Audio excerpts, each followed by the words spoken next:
Assalamualaikum warahmatullahi wabarakatuh. Waalaikumsalam warahmatullahi wabarakatuh. Selamat datang di acara sharing session Pojok 28.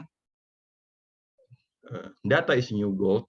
Dalam beberapa tahun belakangan, sekitar 1 dekade ke belakang, penggunaan data telah secara masif digunakan untuk peningkatan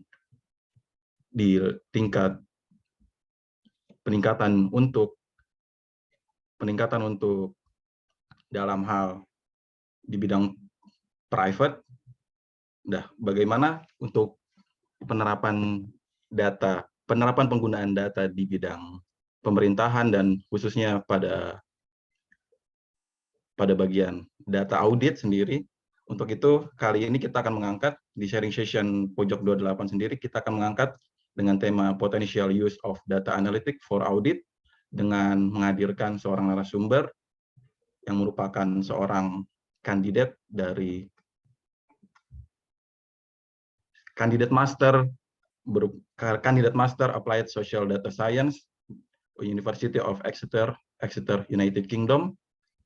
Bisa silakan ditampilkan, tolong admin untuk menampilkan CV.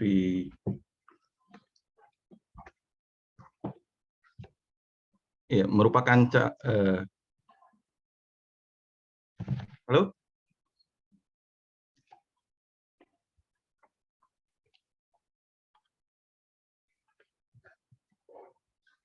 Ya, merupakan kandidat Master Applied Social Data Science dari University of Exeter, United Kingdom.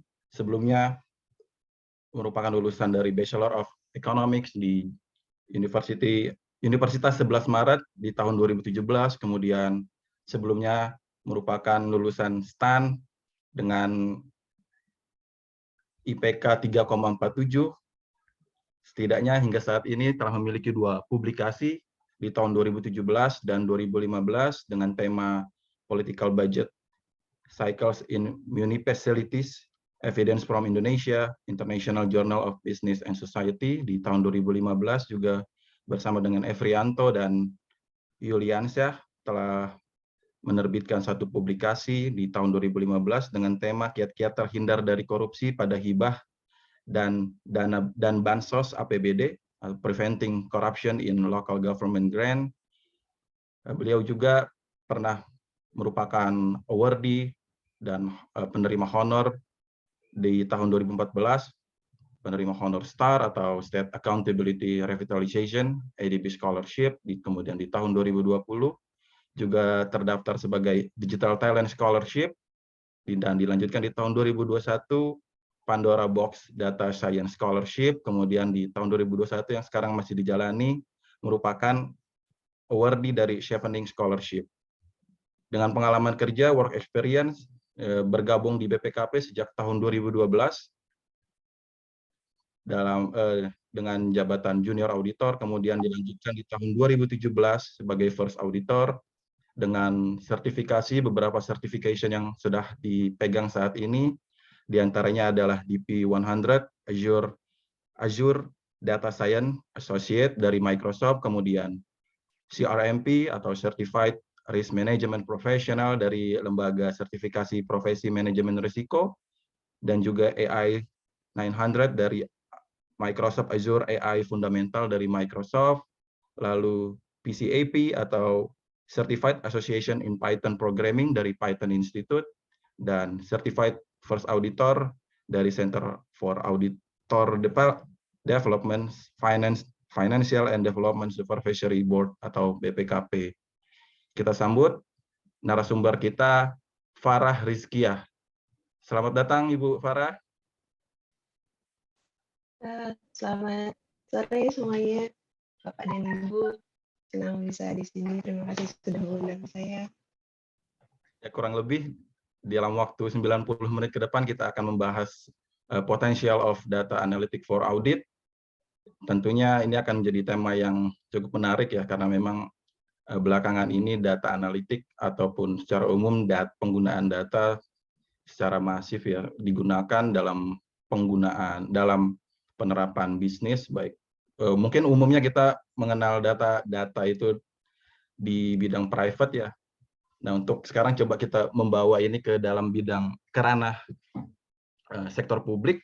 Apakah apa yang bisa kita gunakan, penggunaan data analitik seperti apa, kemudian khususnya dalam hal ini adalah kita persempit lagi menjadi data analytic for audit.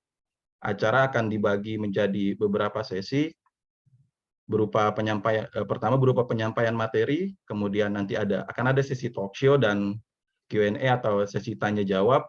Silakan Bapak Ibu untuk dapat mempersiapkan pertanyaannya yang nanti bisa disampaikan di kolom chat ataupun nanti bisa raise hand untuk kemudian lebih berinteraktif dengan narasumber. Kemudian akan ada kuis interaktif yang tentunya akan berhadiah yang cukup menarik nanti berupa saldo GoPay atau saldo e-money lainnya. Kemudian akan ditutup dengan sesi foto bersama dan penutupan. Oke, untuk sesi pertama di sini akan kita lanjutkan dengan sesi materi disampaikan oleh narasumber kita. Kepada Ibu Farah Rizkiah, dipersilakan. Baik, terima kasih Pak Ridwan. Saya izin share screen.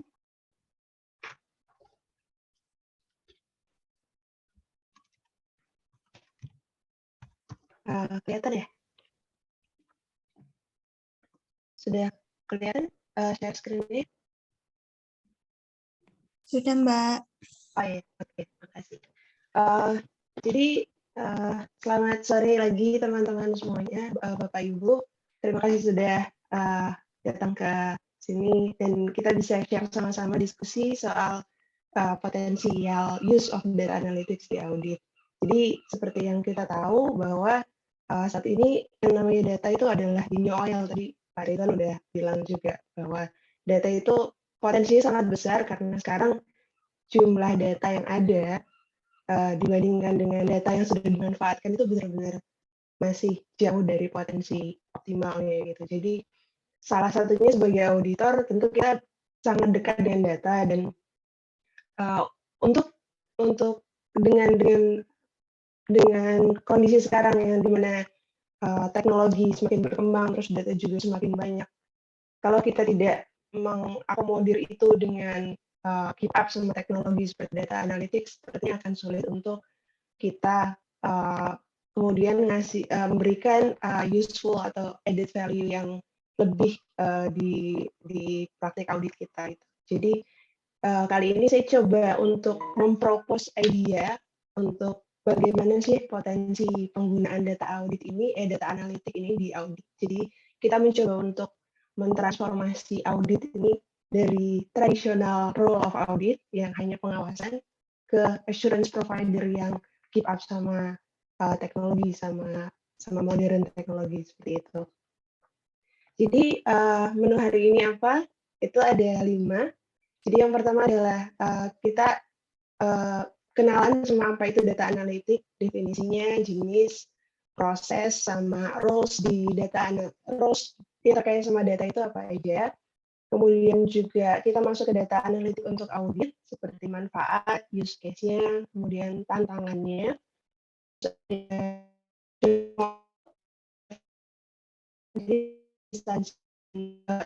untuk menggunakan data analitik di organisasinya, apa yang bisa dilakukan.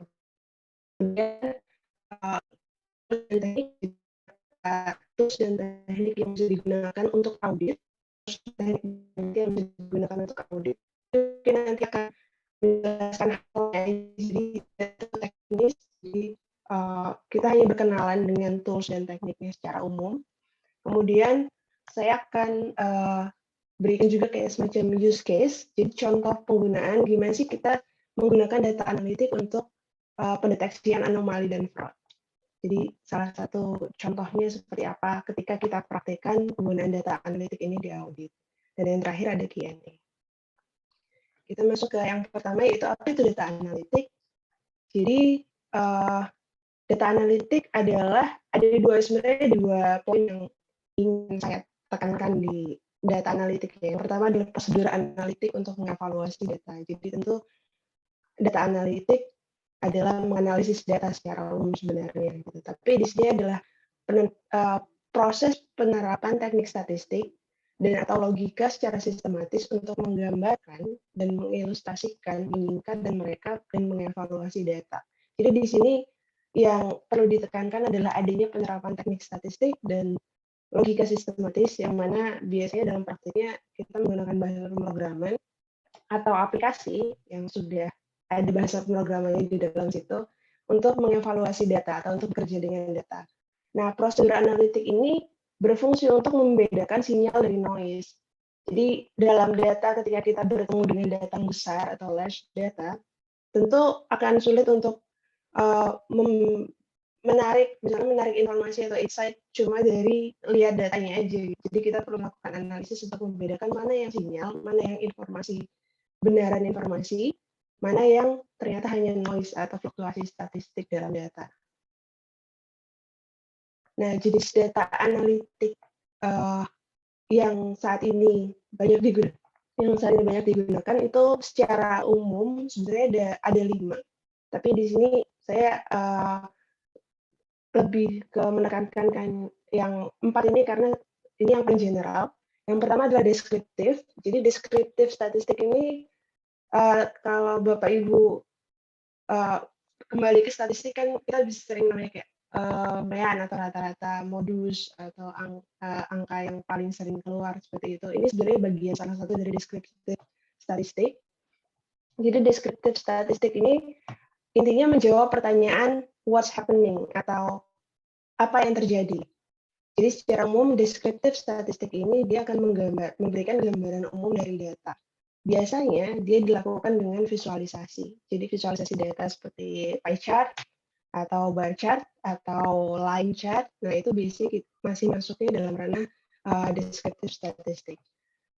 Misalnya contoh penggunaan deskriptif statistik itu kalau teman-teman familiar sama Google Data Analytics misalnya, itu ada visualisasi jumlah pengunjung website per hari misalnya, atau jumlah penjualan suatu barang dalam suatu periode. Jadi dia hanya visual sederhana yang kita gunakan untuk mengetahui apa yang terjadi. Kemudian yang kedua ada diagnostik. Diagnostik ini dia menjawab pertanyaan why is it happening? Kenapa sesuatu itu terjadi?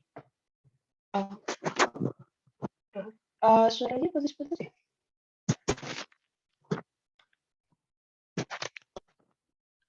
Iya, Bu. Ibu Narsum, suaranya agak terganggu, putus-putus.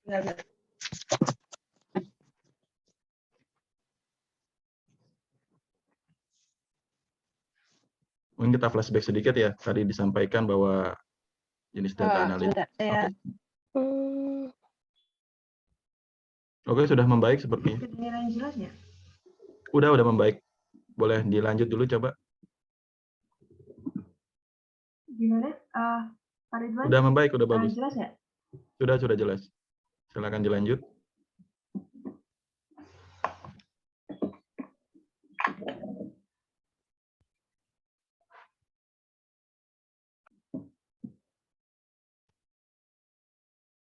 Jelas ya kalau sekarang?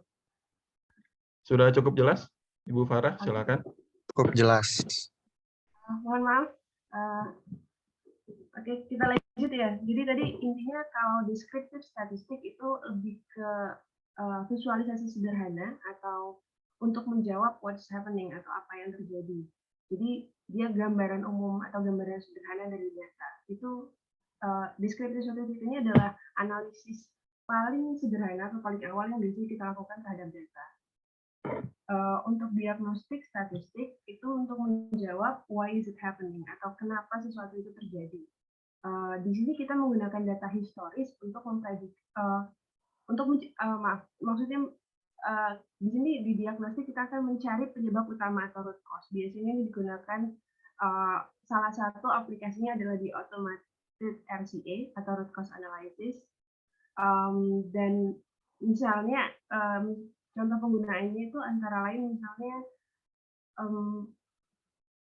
mengidentifikasi korelasi antara dua faktor. Jadi ketika ada data, terus teman-teman mau nanya kenapa misalnya ada data penjualan, terus Bapak Ibu mau tanya kenapa penjualan suatu barang naik di suatu hari tertentu gitu. Jadi ketika kita mau tahu kenapa atau kita mau tahu korelasi antara dua faktor, antara misalnya satu produk atau satu periode waktu tertentu yang tidak biasa, itu kita bisa menggunakan diagnostik statistik. Kemudian predictive statistik itu untuk menjawab what's likely to happen. Jadi apa yang akan terjadi. Jadi kita semacam melakukan prediksi dari data historis yang ada, kita akan melakukan prediksi terhadap data di masa depan. Misalnya forecasting anggaran yang seperti sudah dilakukan sama teman-teman di Kemenq, forecasting atau prediksi prediksi jumlah penerimaan negara atau penerimaan dari suatu pendapatan, dari sumber pendapatan tertentu, itu juga forecasting ya di awal tahun bisa dilakukan dengan melakukan predictive analytics. Kemudian yang terakhir adalah prescriptive statistik. Ini mungkin banyak yang bingung bedanya prediktif sama preskriptif. Jadi prescriptive analytics ini adalah semacam yang paling tinggi derajatnya di antara analitik. Kenapa? Karena dia menggunakan data-data di sebelumnya. Jadi dia menggunakan descriptive analitik, dia menggunakan diagnostik, dia menggunakan prediktif untuk menjawab apa yang harus dilakukan. Jadi di sini ini sering salah satu contoh penerapan yang banyak dilakukan itu ada di retail, seperti misalnya Shopee. Biasanya mereka akan punya semacam setting preference tertentu untuk user tertentu gitu.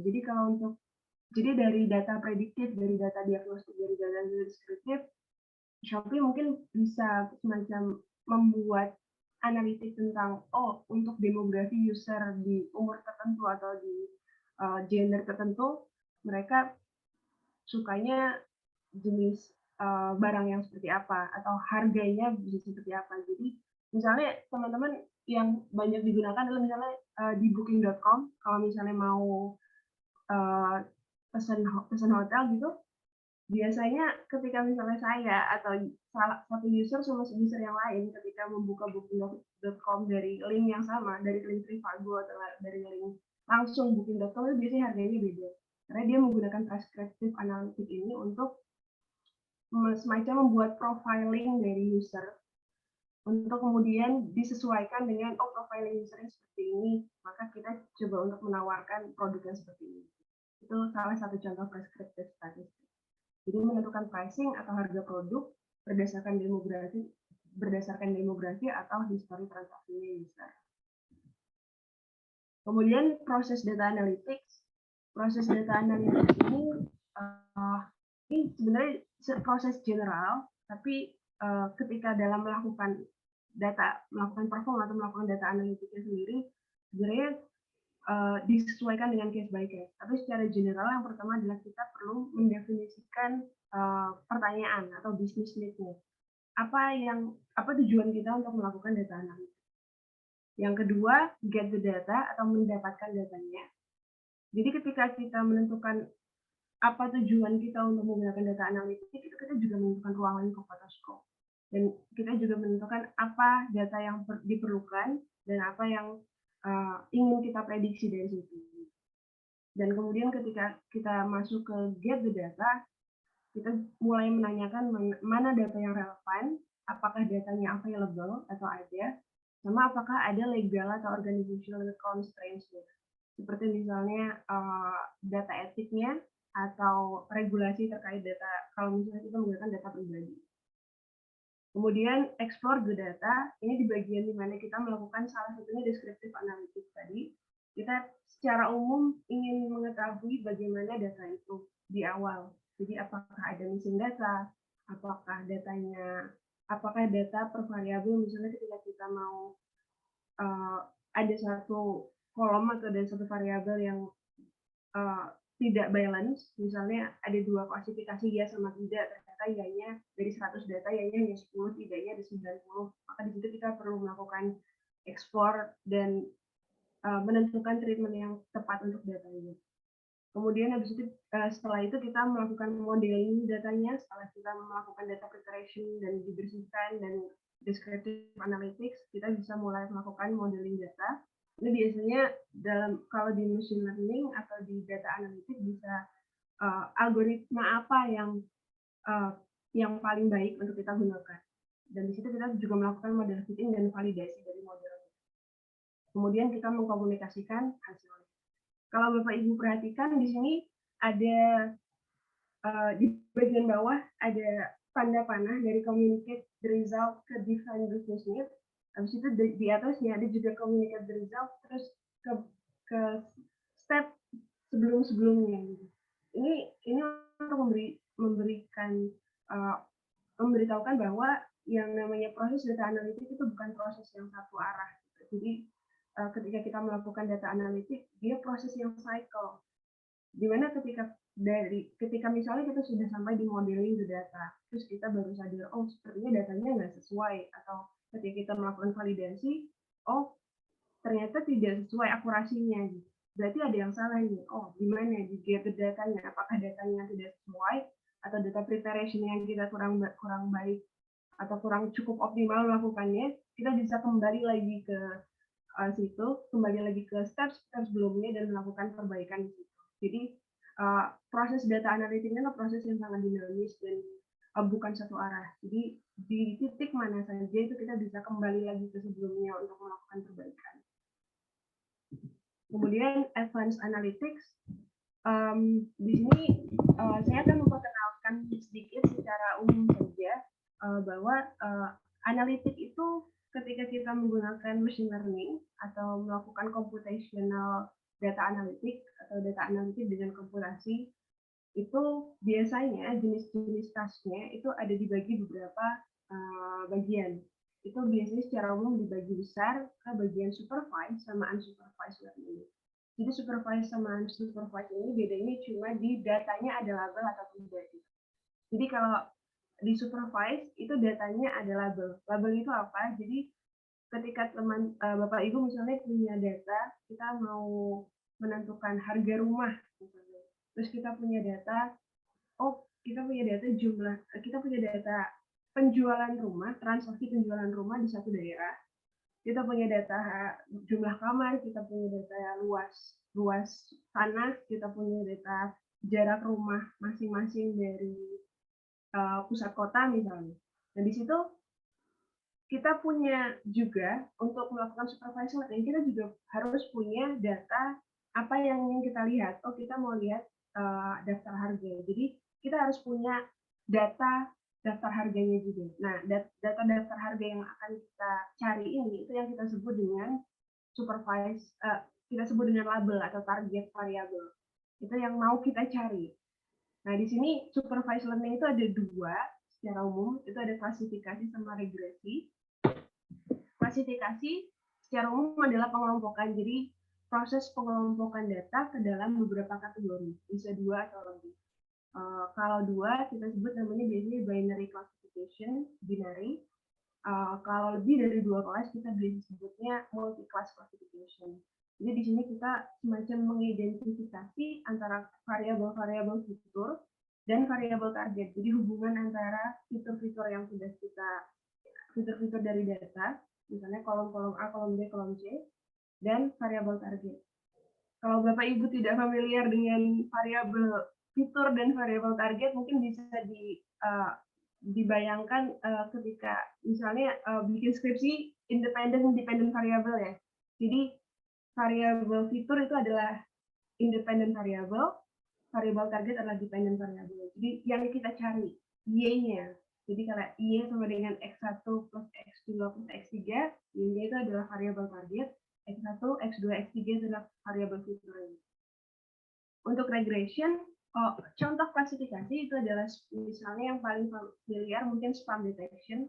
Jadi ketika buka email, ada emailnya langsung mengenali spam. Jadi itu dia menggunakan machine learning biasanya untuk ini spam ini tidak. Jadi itu masuknya binary classification. Jadi dia semacam menganalisis isi email, kemudian ini 1 atau 0. Kalau 1 mungkin dia yes, itu spam, atau 0, tidak, itu bukan spam. Kemudian ada regresi. Regresi ini digunakan untuk memprediksi nilai kontinu. Jadi kalau tadi klasifikasi kita, hasil outputnya itu adalah antara binary atau multi-class, jadi antara ya atau tidak, true atau false, atau beberapa kelas misalnya untuk mengklasifikasikan data ke grup tertentu. Sedangkan kalau regresi itu kita memprediksi nilai. Jadi misalnya tadi contoh sebelumnya memprediksi harga rumah. Kemudian kita memprediksi jumlah penjualan misalnya. Kita misalnya punya toko ice cream, terus kita punya data temperatur saat di hari, kita punya data temperatur dalam 1 tahun setiap harinya, ada 365 hari kita punya data temperaturnya berapa. Terus kita punya data ada acara apa di misalnya di tempat kita jualan itu, apakah ada event atau tidak. Jadi misalnya kalau ada event 1, kalau tidak ada event 0. Dua fitur ini itu kita bisa gunakan untuk menganalisis jumlah penjualan es krim kita misalnya. Apakah kalau misalnya suhunya atau temperaturnya 28, ternyata penjualan hanya 50 es krim. Kalau suhunya 32, penjualan 70 es krim. Kalau suhunya 32 dan ada event, penjualan 150 es krim. Jadi regresi itu adalah memprediksi nilai, memprediksi jumlah. Itu secara simpelnya seperti itu. Jadi dia mengidentifikasi hubungan antara dua variabel atau lebih, tadi dependent sama independent, yang bertujuan menemukan fungsi yang memodelkan data. Dan caranya adalah dengan meminimalisasi error. Misalnya memprediksi harga rumah tadi. Kemudian unsupervised learning, yang tengah nanti dulu, jadi kita ke kanan dulu ya. Ada unsupervised learning. Jadi unsupervised ini kebalikannya dari supervised, dia tidak butuh label. Jadi yang ketika kita punya data, hanya datanya saja, kita tidak punya labelnya, kita bisa melakukan unsupervised. Kenapa namanya unsupervised learning? Karena kita tidak perlu melatih mesin untuk mengenali pola, tapi mereka akan belajar sendiri dalam mengumpulkan informasi atau mengenali atau mengidentifikasi groupingnya. Salah satu contoh penggunaannya adalah clustering. Clustering ini dari cluster, yaitu kumpulan data. Jadi dia mengcluster atau mengumpulkan data yang memiliki kemiripan satu sama lain dalam kelompok-kelompok tertentu yang lebih kecil. Jadi dia banyak digunakan untuk segmentasi data menjadi beberapa kelompok yang lebih kecil. Misalnya kita punya data, kembali lagi ke retail, online retail misalnya Shopee, mereka punya data user dan apa yang user beli. Jadi misalnya mereka punya data user dan transaksi user. Jadi mereka ingin membuat cluster, misalnya mereka mau promo tertentu, untuk promonya untuk user di umur 25-30 tahun misalnya, yang paling dianggap sebagai paling produktif dalam membeli atau paling banyak beli atau paling banyak melakukan spending, itu bisa membuat cluster dari user yang ada, kemudian dibuat cluster berdasarkan demografi ini atau berdasarkan suatu fitur yang lain, mereka biasanya beli barang yang ini. Jadi barang yang paling banyak beli, kita bisa mengenali itu dari cluster yang disebut melalui clustering ini. Kemudian ada associative roles. Ini metode untuk mencari asosiasi atau relasi istimewa atau relasi yang menarik yang tersembunyi dalam suatu himpunan data. Jadi relasi tersembunyi ini biasanya direpresentasikan dalam bentuk aturan asosiasi atau himpunan barang yang sering muncul. Ini juga banyak digunakan di retail, di online retail. Untuk yang frequent item set, mungkin Bapak Ibu pernah dengar namanya market basket analysis. Itu adalah semacam analisis untuk menyatukan atau mencari kemiripan atau asosiasi dari beberapa produk yang memiliki asosiasi yang erat. Misalnya kalau di retail tadi, barang A biasa dibeli dengan barang B. Jadi ketika ada user mau beli barang A atau sudah mengklik barang A masukin di cart, biasanya dia keluar rekomendasi kayak ini biasanya dibeli dengan ini. Atau kalau misalnya nonton Netflix, biasanya yang nonton film ini dia juga suka film ini gitu. Itu salah satunya dari market basket analysis atau bagian dari frequent item set atau association rules. Kemudian ke yang bagian tengah, kenapa di bagian tengah ini tidak masuk ke supervised atau unsupervised? Karena sebenarnya secara umum tiga analisis ini tidak masuk ke supervised atau unsupervised, tapi mereka termasuk dalam task di data analysis.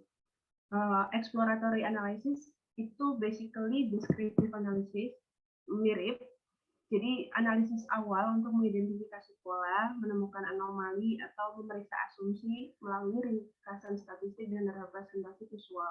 Jadi contoh penggunaannya misalnya untuk mendeteksi missing data, mengidentifikasi outlier, dan memahami hubungan antar variabel. Itu exploratory analysis. Misalnya tadi penggunaannya adalah di tren penjualan, visualisasi penjualan produk di suatu periode tertentu atau berdasarkan demografi atau preferensi tertentu. Kemudian pattern recognition. Jadi kalau di sini tadi saya bilang secara umum dibagi 4. Sebenarnya ada satu framework lagi yang menganggap bahwa jenis data analytics ada tambahan satu, yaitu cognitive analytics. Kognitif ini dia sangat erat dengan pattern recognition. Jadi kalau Bapak Ibu biasa pakai jari biometrik, kalau sidik jari, kalau absen atau pakai HP-nya untuk facial recognition, itu bagian dari pattern recognition. Jadi OCR atau optical character recognition, jadi untuk membaca teks dokumen yang di-scan untuk kemudian diekstrak teksnya, itu salah satu dari contoh pattern recognition. Kemudian time series analysis, ini sejenis predictive analytics, yaitu analisis yang melibatkan penggunaan data time series untuk membuat model yang digunakan untuk peramalan atau prediksi. Misalnya mengidentifikasi pola musiman perjalanan udara, misalnya maskapai A ingin memprediksi pricing yang lebih baik atau memprediksi kebutuhan jumlah pesawat di suatu periode tertentu, misalnya Lebaran banyak orang pergi pulang kampung, jadi sepertinya kebutuhannya butuh pesawat lebih banyak. Jadi mereka bisa mengidentifikasi kira-kira jumlah kenaikan pelaku perjalanan udara di suatu periode tertentu itu naik sebesar apa, apakah 100%, apakah 200%. Jadi itu bisa digunakan dengan time series analysis. Data roles, sebenarnya data roles karena data ini adalah emerging field, dia field yang baru yang masih berkembang dan masih baru dan lagi berkembangnya. Jadi lagi banyak muncul roles yang sebelumnya nggak ada gitu. Jadi kalau ditanya data roles itu apa, akan sangat banyak karena tergantung dari organisasi, bagaimana organisasi melakukan implementasi manajemen data mereka dan role apa yang menurut mereka dibutuhkan. Jadi biasanya berbeda per organisasi dan ada banyak sekali jenis-jenis role yang baru yang terkait sama data, seperti data owner, data administrator, analytics translator, workflow integrators. Jadi banyak sekali yang sebenarnya kayak tidak familiar, tapi sebenarnya itu profesi baru gitu. Nah, tapi secara umum yang mungkin Bapak Ibu sering dengar ketika bicara data analitik itu ada 3 sebenarnya, data scientist, data engineer, sama data analyst. Jadi data science, kita dari data engineer dulu ya. Data engineer adalah role data yang berperan untuk membangun atau mengoptimalisasi sistem pipeline data. Jadi dia bertanggung jawab di pipelining data atau menyediakan data. Jadi data engineer ini bertanggung jawab untuk manajemen database dan memastikan datanya ada atau data suatu organisasi itu bisa diakses atau bisa digunakan oleh data scientist atau data analis untuk mendapatkan insight dari data. Jadi biasanya data engineer ini kalau di organisasi yang agak besar dia ada data engineer sendiri, ada juga data administrator sendiri. Jadi data administrator itu yang mengurus database-nya mulai dari role, akses dan lain-lain. Terus data engineer cuma menarik data, jadi kayak meload data dari dari server utama istilahnya ke warehouse, data warehouse seperti itu. Jadi dia memastikan data itu bisa digunakan oleh data scientist atau data analis. Kemudian data scientist sama data analis sebenarnya sama-sama menggunakan analisis, sama-sama fungsinya analitik data. Cuma sebenarnya ketika kita bicara data science sama data analis, atau misalnya data mining sama data analytics sama data science, itu seringkali digunakan secara bergantian. Ada yang menganggapnya hal berbeda, ada juga maksudnya ketika kita buka literatur data analytics di buku-buku atau di jurnal-jurnal, seringkali dianggap sama gitu, data science adalah data analis. Tapi beberapa role organisasi banyak yang membuat role-nya sendiri. Jadi data scientist itu lebih ke menggunakan statistik atau machine learning untuk membuat prediksi, untuk menjawab pertanyaan organisasi atau untuk menjawab suatu pertanyaan atau business question. Sedangkan data analis lebih ke berfungsinya untuk melakukan analisis untuk data driven decision. Jadi scope-nya data analis itu lebih ke analisis data untuk insight, untuk data driven decision. Sedangkan data scientist scope-nya agak lebih luas karena dia butuh statistik, dia butuh math, dia butuh programming. Sedangkan kalau data analis dianggap hanya semacam visualisasi data dan perlu business knowledge seperti itu. Tapi sebenarnya interchangeable. Kalau di literatur itu banyak yang menganggapnya interchangeable karena sebenarnya data analis juga sering menggunakan machine learning untuk membuat prediksi.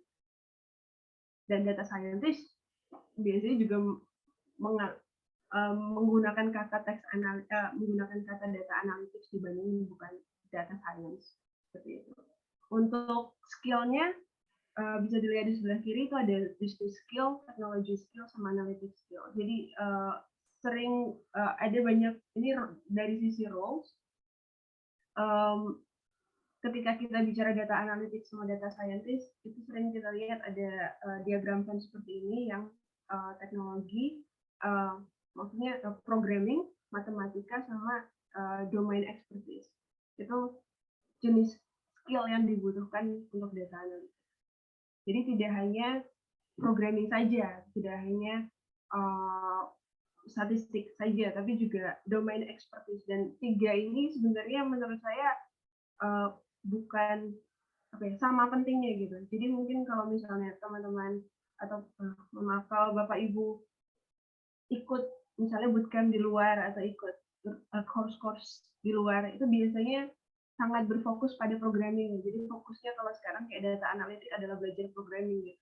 Padahal sebenarnya ketika kita balik lagi ke teorinya, data analitik itu tidak hanya programming. Data analitik juga statistik, data analitik juga domain expertise. Dan sayangnya domain expertise-nya ini yang tidak banyak dibahas. Padahal dia juga tidak kalah penting. Ketika kita mau jadi data analitik, kita harus punya domain expertise di apa yang mau kita analisis.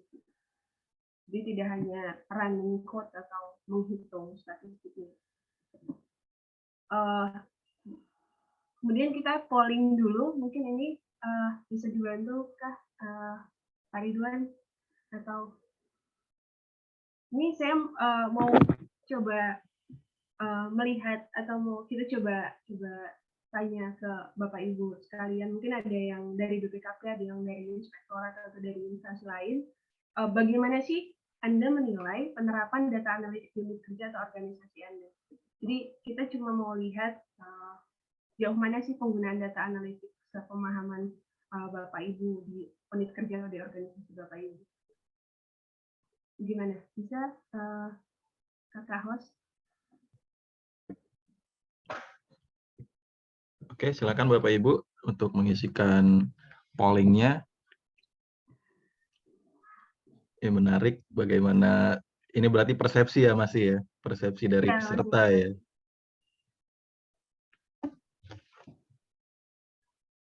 Dan untuk sementara kita lihat mungkin di padat karya alias manual nih masih tinggi nih. Maksimal masih padat karya ya.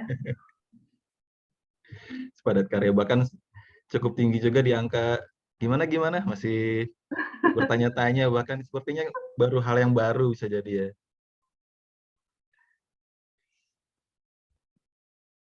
Oke, kita tunggu sekitar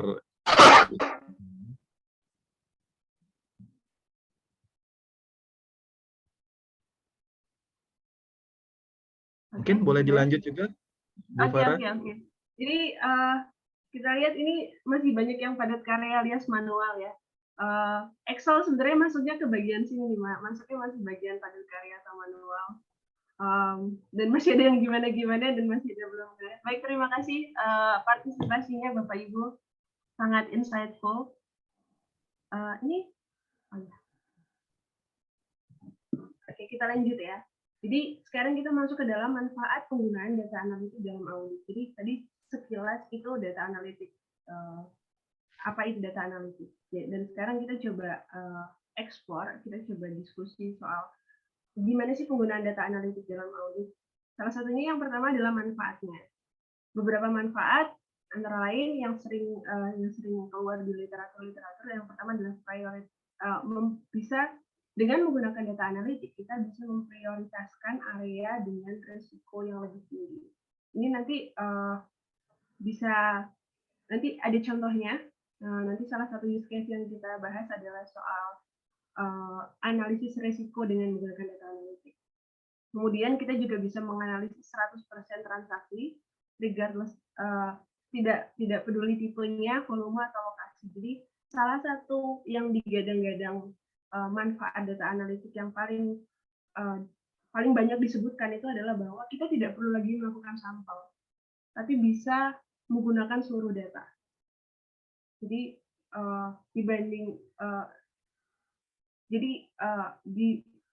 in terms of berkaitan sama value added yang bisa kita sampaikan dengan audit, kita bisa menggunakan kita bisa meningkatkan value added itu dengan tidak lagi menggunakan sampel tapi menggunakan populasi. Kemudian kita juga delivering better audit coverage, bisa meningkatkan scope audit sama kualitas assurance kita. Kemudian mengidentifikasi suspicious atau fraudulent transaksi. Jadi mengidentifikasi transaksi yang anomali. Ini juga nanti kita contoh, mungkin nanti saya bisa berikan contohnya. Kita akan coba lihat use case-nya penggunaan data analitik di fraudulent transaction untuk mendeteksi anomali. Kemudian mengotomatisasi routine function. Jadi yang namanya audit kan tidak hanya ketika melakukan eksekusi baik dari planning, eksekusi atau pelaporan, ada banyak sebenarnya kegiatan yang bisa diotomatisasi. Nah, ini kita bisa memasukkan data analitik di situ. Nah, otomatisasi itu juga yang kemudian dapat meningkatkan operasi, compliance inisiatif sama internal audit reputation dan menjadi advisor yang trusted, yang bisa dipercaya atau diandalkan di organisasi. Itu beberapa manfaat penggunaannya.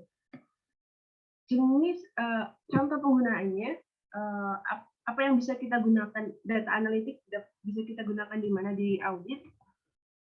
The analytics advantage itu bisa dilihat di sini, contoh penggunaannya bisa dari planning, execution sampai reporting, itu beberapa yang bisa kita gunakan kita masukkan data analitik di situ. Misalnya di planning, di risk profiling, di tes data simulasi sama statistical sampling. Kemudian di audit execution ada continuous monitoring, bisa untuk menentukan fraud indikator atau mengenali anomali tadi. Kemudian predictive risk identification sama control simulation. Kemudian di reporting ada risk quantification, real time exception management sama root cause investigation. Ini beberapa contoh use case-nya. Ini beberapa contoh use case lebih detailnya. Misalnya sama, ini cuma lebih detail aja sih. Kita next biar cepat ya. Kemudian tantangan penggunaan data analitik dalam audit. Yang pertama tantangannya tentu adalah data ya. Apalagi kita maksudnya sebagai auditor, sebenarnya data yang kita analisis itu kan bukan data kita, jadi kita tidak terlalu punya kuasa di data apa yang kita bisa dapat gitu kan. Jadi yang pertama tantangannya adalah data availability, relevan sama integrity. Ini yang perlu ketika suatu organisasi mau mulai mengimplementasikan data analytics. Yang pertama dilihat tentu adalah datanya ada nggak sih? Datanya ada nggak sih? Data relevannya bisa nggak kita dapat, dan apakah data integrity-nya bisa kita pastikan, integritas datanya seperti itu. Kemudian ada permasalahan juga, misalnya scope issues terkait sama ruang lingkup. Apakah datanya ada untuk kita menganalisis ruang lingkup yang kita butuhkan dalam ruang lingkup audit sesuai dengan program auditnya. Kemudian lack of understanding of data system, sama kekurangan paham atas data system sama internal data proses ini juga penting karena bisa jadi tantangan. Kenapa? Karena ketika kita tidak paham internal proses data, kita kan yang namanya di audit ada istilah penting namanya data trail. Jadi kita harus tahu ini data dari mana, apa yang sudah dilakukan ke data itu, apakah integritasnya, apakah data integrity-nya sudah bisa dipastikan, atau ternyata ada sesuatu yang membuat data ini tidak bisa digunakan. Kemudian juga completeness of data, kesulitan untuk mendapatkan data, false positive ini contohnya di prediktif tadi, di predictive analytics. Jadi dia hasil prediksi yang bilang iya tapi ternyata tidak. Jadi kalau misalnya kasus di spam, itu adalah contoh yang email itu dia anggap spam tapi sebenarnya dia bukan spam. Jadi salah satu tantangannya adalah untuk memastikan false positive ini seminimal mungkin. Kemudian misunderstanding of result, ini salah satunya mungkin karena kurang pahamnya terhadap proses analitiknya atau jenis modelnya atau statistiknya. Kemudian privacy, lack of time, kurangnya waktu dan budget dan insufficient training. Ini beberapa tantangan penggunaan data analitik dalam audit. Kemudian audit methodology based maturity model. Ini dari KPMG. KPMG salah satu yang sepertinya cukup terdepan dalam implementasi data analitik dalam auditnya mereka, dan mereka mengembangkan maturity model berdasarkan audit methodology. Di sini mereka menggabungkan antara mereka membuat maturity model yang berkaitan sama data analitik di audit. Jadi kalau misalnya kita lihat di level 1 traditional auditing, kita masih hanya menggunakan data analitik sebagian di execution and reporting. Itu masih traditional auditing. Ini mungkin kalau Bapak Ibu bayangkan mungkin bisa pakai Excel gitu ya, melakukan eksekusi atau reporting. Kemudian naik ke level 2 ada ad hoc integrated, ketika data analitik digunakan juga tidak hanya di execution atau reporting tapi di internal audit, di plan-nya, di perencanaannya. Kemudian naik lagi ke level 3 continuous risk, itu ketika kita menggunakan deskriptif, diagnostik, sama prediktif di auditnya. Nah itu terus naik sampai ke level 5, sampai ketika kita menggunakan sampai ke preskriptif di audit kita. Untuk framework pengembangan data driven, ini dari European Court of Auditors, BPKP-nya Uni Eropa. Jadi ketika instansi auditor mau mengembangkan data driven audit, empat yang penting adalah skill, questions, tools, sama data. Skills-nya itu bisa dengan rekrutmen, skill human resource-nya apakah cukup bisa untuk melakukan data analitik, itu bisa eksternal atau ECA di sini adalah European Court of Auditors maksudnya. Kemudian jadi bisa untuk skill bisa rekrut atau bisa belajar sendiri. Questions adalah pertanyaan di audit, jadi program auditnya yang bisa digunakan untuk analisis itu bisa dari policy atau auditnya. Kemudian tools, apakah menggunakan open source atau komersial, itu opsi lagi untuk organisasi, apakah memilih untuk menggunakan open source atau komersial. Toolbox dan datanya sendiri, data store itu ada data open and free, jadi misalnya kayak dari mengambil data tambahan dari luar yang open data atau data yang kita dapatkan dari kegiatan audit. Jadi ketika menentukan framework pengembangan, empat objek atau 4 hal ini yang sangat penting untuk dipertimbangkan. Kemudian data analytic tools itu ada beberapa. Yang pertama tentu kita familiar sekali dengan Office Automation atau Excel. Ini sebagian besar organisasi atau sebagian besar auditor pasti sudah biasa menggunakan ini. Kemudian ada specialized tools seperti misalnya SPSS, SAS, Tableau atau BIS. Ini tools ini bisa punya tambahan fitur untuk melakukan task di statistical analysis sampai data visualization. Kemudian ada tools juga yang sudah audit spesifik, seperti misalnya ACL atau IDEA. Setahu saya teman-teman BPKP banyak yang sudah sertifikasi ACL juga, jadi mungkin sudah familiar dengan ACL, dan ACL sama IDEA ini karena dia audit spesifik, jadi dia punya fitur-fitur yang bisa digunakan untuk meningkatkan kualitas, untuk meningkatkan data analitik kita di audit. Jadi advanced statistical analysis sama specialization fitur yang bisa digunakan untuk audit. Kemudian ada corporate, itu adalah SAP sama Oracle. Ada apa ya, semacam ada programmingnya sendiri untuk SAP sama Oracle. Kemudian ada open source, ini yang paling banyak digunakan itu adalah R sama Python. Kemudian juga ada artificial intelligence. Nah, ini Watson ini punyanya IBM, sama Cortana itu punyanya Microsoft. Jadi dia masuk di Microsoft Azure, itu ada artificial intelligence-nya yang bisa digunakan untuk proses natural language seperti text mining sama machine learning. Ini beberapa teknik sama metode metode data analytics yang bisa digunakan dalam audit. Jadi ada risk analysis, ada data visualization, ada exploratory.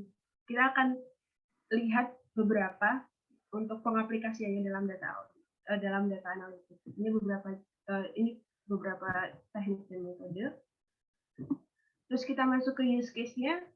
Yang kita akan lakukan adalah melakukan data analytics untuk pendeteksian anomali dan fraud. Bagaimana?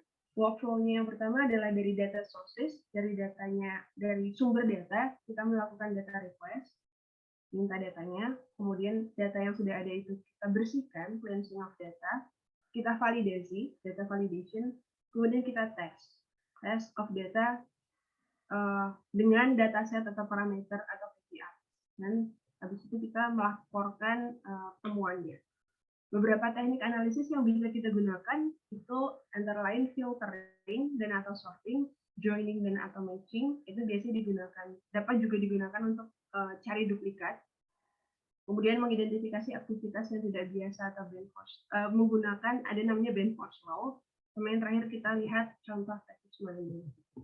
Untuk filtering sama sorting ini saya ambil contoh di penugasan tahun lalu, 2 tahun lalu ya, lupa. Untuk audit BLTDD. Jadi di audit BLTDD kita coba data penerima atau data KPM penerima BLTDD.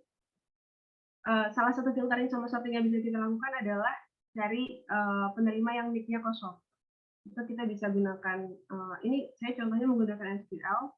Jadi ini salah satu contoh filtering dan sorting di mana kita memfilter berdasarkan kondisi tertentu. Kalau di sini kondisinya adalah nick yang kosong, nick-nya tidak ada. Ini joining and matching, ini juga salah satu di penugasan yang sama, di mana kita menggunakan database atau database penerima BLTDD KPM dengan database PKH, database penerima PKH. Jadi aturannya adalah tidak boleh KPM yang sudah menerima BLTDD menerima juga insentif lain dari pemerintah, dalam hal ini PKH. Jadi kita coba cari data penerima BLTDD dan data penerima PKH yang sama. Jadi dia menerima double, harusnya tidak boleh. Jadi di sini sebenarnya bisa pakai ketika kita melakukan filter sorting sama joining matching, sebenarnya mungkin bisa saja pakai Excel, tapi ketika data yang sangat banyak, penggunaan tools lain seperti ini akan sangat membantu, karena ketika data Excel yang sangat banyak tentu laptopnya yang lemot atau harus ditinggal makan siang ketika melakukan sorting atau akan sulit. Jadi akan sangat membantu untuk menggunakan tools tambahan seperti ini. Kalau di sini contohnya adalah SQL. Jadi untuk joining dan matching kita lihat bahwa menggunakan ini kita bisa lihat bahwa di daerah ini, di daerah A ada 24 orang yang nicknya tercantum sebagai double penerima BLTDD dan PKH. Ini bukan berarti bahwa mereka double, tapi kayak ini yang harus kita follow up ke dinas terkait atau follow up dengan instansi terkait untuk dikonfirmasi seperti itu. Jadi, kita menemukan bahwa ada 24 orang yang nicknya sama, penerima BLTDD dan penerima PKH. Ternyata desanya sama, ternyata kecamatannya sama, ternyata namanya sama gitu. Jadi tolong dikonfirmasi, dan kalau misalnya memang double itu bisa dijadikan temuan seperti itu. Kemudian Benford's Law ini banyak digunakan untuk deteksi fraud. Jadi Benford's Law ini adalah hukum angka anomali atau sering juga disebut hukum leading numbers atau hukum angka pertama. Jadi pengamatan tentang distribusi frekuensi digit utama dalam banyak set data numerik kehidupan nyata. Jadi ceritanya pada tahun 1938 fisikawan yang namanya Frank Benford menemukan bahwa kemunculan angka 1 pada digit pertama suatu data acak lebih sering dari angka 2, angka 2 lebih sering dari angka 3, dan seterusnya. Jadi Pak Frank Benford ini dia mengambil satu dataset nomor yang di real life, yang kemudian dia melihat distribusinya. Jadi kalau Bapak Ibu lihat di sebelah kiri, itu adalah Benford distribution, di mana dia menemukan pola bahwa data acak itu akan mengikuti pola seperti ini di angka pertamanya. Jadi frekuensi kemunculan suatu angka akan mengecil, suatu angka pertama ya. Jadi suatu angka pertama akan mengecil seiring bertambah besarnya angka di digit pertama. Ini digunakan untuk memprediksi frekuensi kemunculan sebuah angka dalam serangkaian data numerik. Dalam audit, dia sering digunakan untuk pendeteksian fraud, misalnya di invoice. Jadi ternyata kalau di fraud, orang-orang yang melakukan pemalsuan invoice misalnya, itu seringkali menggunakan angka, menuliskan angka yang tidak akan mengikuti Benford's Law. Jadi mereka punya kayak kecenderungan untuk menulis angka tertentu yang ketika kita masukkan ke Benford atau probability, dia nggak ngikut ini gitu. Jadi contohnya seperti ini. First digit test for amount. Jadi di sini dia mencontohkan invoice. Jadi kalau Bapak Ibu lihat di mana, di bawah, di grafik bawah itu Benford's Law itu yang merah, Benford proportion. Terus Bapak Ibu perhatikan angka 6. Itu bahwa di data yang dianalisis ini itu ada angka 6, ada anomali di angka 6. Jadi invoice yang berawalan angka 6 itu bisa digunakan untuk sumber awal untuk melihat fraud. Apakah maksudnya untuk diberikan tes atau uji lanjutan seperti itu. Nah, Benford's Law ini sebenarnya ada limitasinya. Dia sebenarnya sudah banyak digunakan di banyak sektor seperti asuransi, fraud, dan lain-lain. Tapi limitasinya antara lain misalnya dia harus digunakan di jenis dataset yang tidak ada maksimum atau minimum.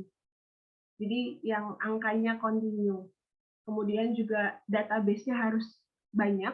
Jadi tidak bisa hanya semacam 10 terus kita melakukan digit test untuk Benford's Law, tapi database-nya harus banyak seperti itu. Tapi ini salah satu contoh penggunaannya. Kemudian yang terakhir adalah analisis faktor resiko dengan text mining. Ini kita menggunakan text mining atau text analytics untuk melakukan analisis faktor resiko. Jadi contoh di sini adalah kita menggunakan Walmart. Jadi kita menggunakan data laporan keuangan Walmart. Jadi kalau di Amerika, perusahaan-perusahaan Amerika itu dia wajib untuk mendisclosure atau menuliskan profil resiko mereka di laporan keuangan. Jadi di sini contohnya adalah menggunakan profil risiko Walmart. Apa yang bisa kita lakukan untuk melakukan analisis faktor risiko? Ini ada contoh pendekatan, misalnya kita bisa membandingkan profil risiko suatu organisasi dari tahun ke tahun. Jadi misalnya kalau Walmart dari 2008 ke 2020, profil risikonya seperti apa? Dibandingkan. Atau membandingkan profil risiko organisasi dengan organisasi lainnya. Misalnya Walmart sama Target. Jadi membandingkannya seperti itu. Ini contoh pendekatannya. Metode analisisnya, ini saya coba jelaskan sesimpel mungkin untuk Bapak Ibu yang tidak terlalu familiar dengan text mining. Jadi text mining intinya adalah analisis teks yang menggunakan machine learning. Jadi yang pertama kita lakukan dalam metode analisis text mining ini adalah melakukan ekstraksi teks dari dokumen trace profile. Jadi dari dokumen PDF atau dokumen Word atau dari web page misalnya, kita ekstrak teksnya, teks risk profile-nya, kita ambil per faktor risiko misalnya. Kemudian dari teks yang sudah kita ekstrak itu, kita ekstrak lagi frasa nomina atau noun phrase. Jadi kata benda atau frase kata benda dari teks-teks yang sudah ada itu. Dari frase kata benda yang sudah kita ambil, kita ekstrak itu, kita akan melakukan atau menghitung skor kemiripan atau similarity score.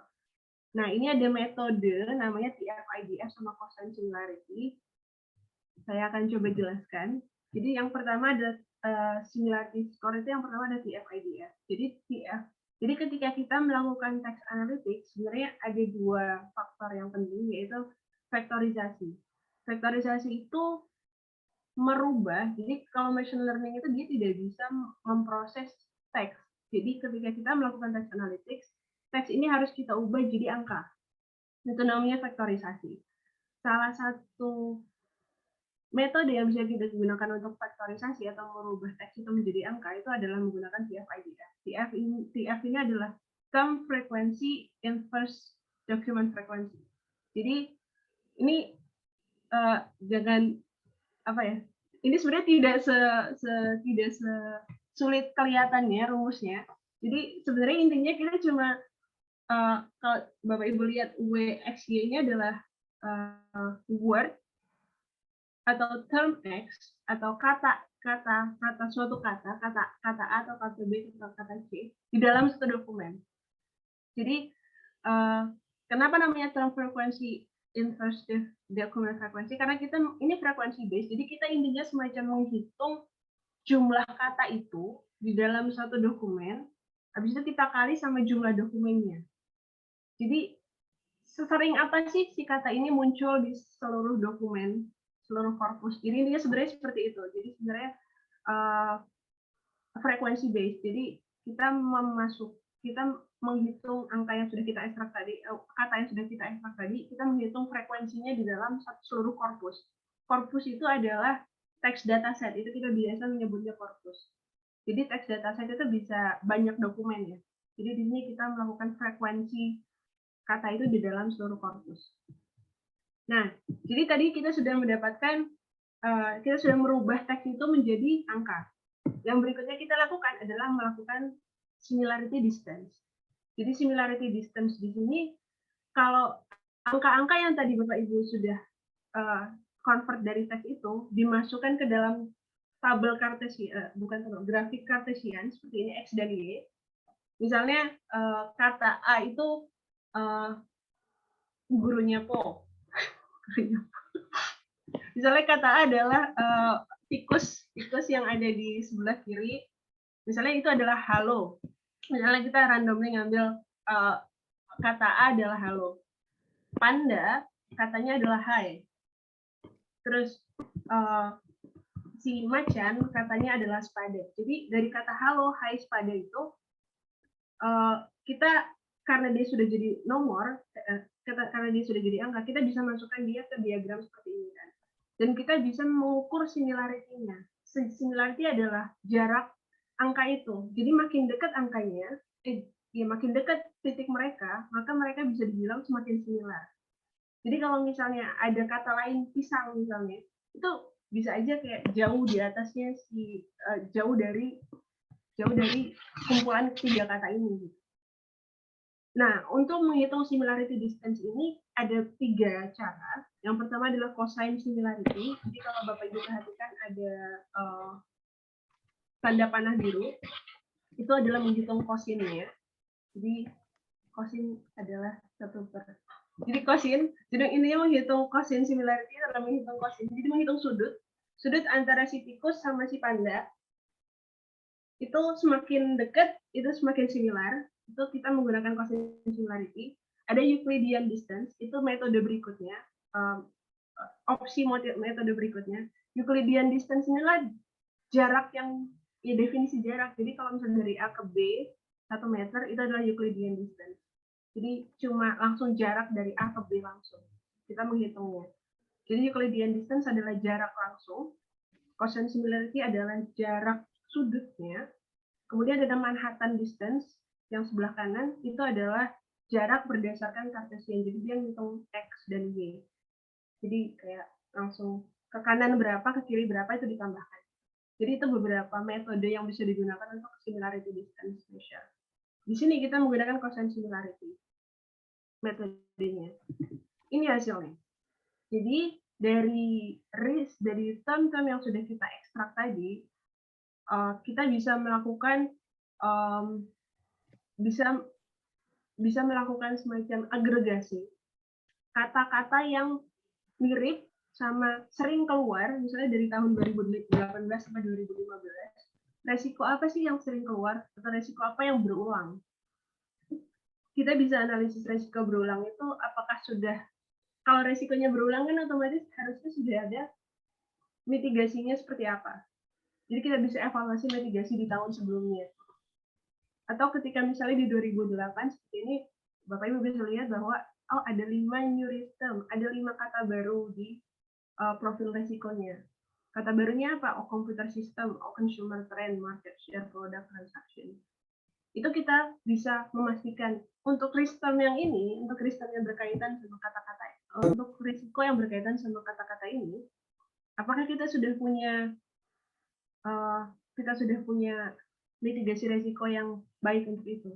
Atau kalau misalnya di audit, berarti itu bisa jadi area di mana kita perlu memfokuskan audit kita. Jadi ini salah satu contoh melakukan analisis faktor risiko dengan text mining. Seperti itu. Jadi presentasinya sudah selesai. Terima kasih. Kalau ada pertanyaan, saya kembalikan ke host. Terima kasih. Terima kasih Ibu Farah atas penyampaiannya yang sangat komprehensif ya. Ini kurang lebih seperti kuliah 3 SKS kayaknya ya. Ada banyak sekali hal-hal, mungkin hal-hal baru ya, yang baru kita dengar, yang telah disampaikan oleh Ibu Farah. Mungkin kami sampaikan juga kepada para peserta untuk dapat mengisikan daftar hadir atau absensi. Link daftar hadir ada di kolom chat. Silakan untuk mengisikan daftar hadir, karena nanti untuk keperluan penerbitan sertifikat yang mungkin bisa digunakan untuk pengajuan angka kredit. Dan kami juga buka sesi tanya jawab. Untuk sesi tanya jawab sendiri bisa dilakukan secara langsung dengan raise hand, silakan, dan juga melalui kolom chat untuk nanti akan dibacakan dan akan dijawab oleh narasumber kita, Ibu Farah Rizkia. Mungkin kita langsung ke sesi tanya jawab ya, Ibu Farah ya. Boleh. Silakan, mungkin kalau untuk ada yang raise hand atau kita beralih ke pertanyaan dari kolom chat, nanti kita buka dulu dari kolom chat ya. Oke, untuk pertanyaan pertama ini dari username CPNS Agnes Maya Abrianto. Ini masih CPNS sepertinya ya, tapi pertanyaannya sudah cukup mendalam ini. Mungkin saya bacakan pertanyaannya. Saya pernah membaca sebuah feed yang menyatakan bahwa basic skill to be data analysis adalah Excel, lalu SQL, Python, dan R. Pertanyaan pertama, lalu kapan kita tahu bahwa Excel kita sudah cukup dan siap untuk lanjut ke SQL, Python, dan R? Mungkin bisa langsung dijawab dulu, Bu Farah. Oke, baik. Terima kasih pertanyaannya. Saya sendiri sebenarnya masih sering pakai Excel. Maksudnya ketika kita melakukan data analytics itu sebenarnya bukan tools kan. Data analytics adalah apa yang kita lakukan. Dia adalah prosedur analitik. Tools adalah alat bantu. Jadi sebenarnya ketika masih bisa pakai Excel, sebenarnya Excel adalah, maksudnya menurut saya Excel adalah salah satu tools yang sangat powerful ya untuk melakukan data analytics.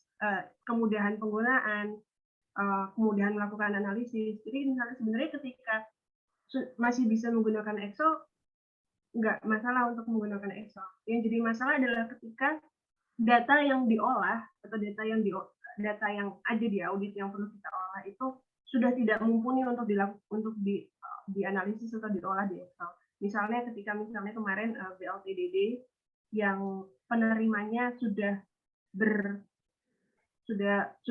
ribuan, ratusan ribu, dan kita harus, itu hanya BLTDD-nya, dan kita harus membandingkan itu dengan misalnya PKH, penerima PKH yang juga ratusan ribu. Kita juga membandingkan dengan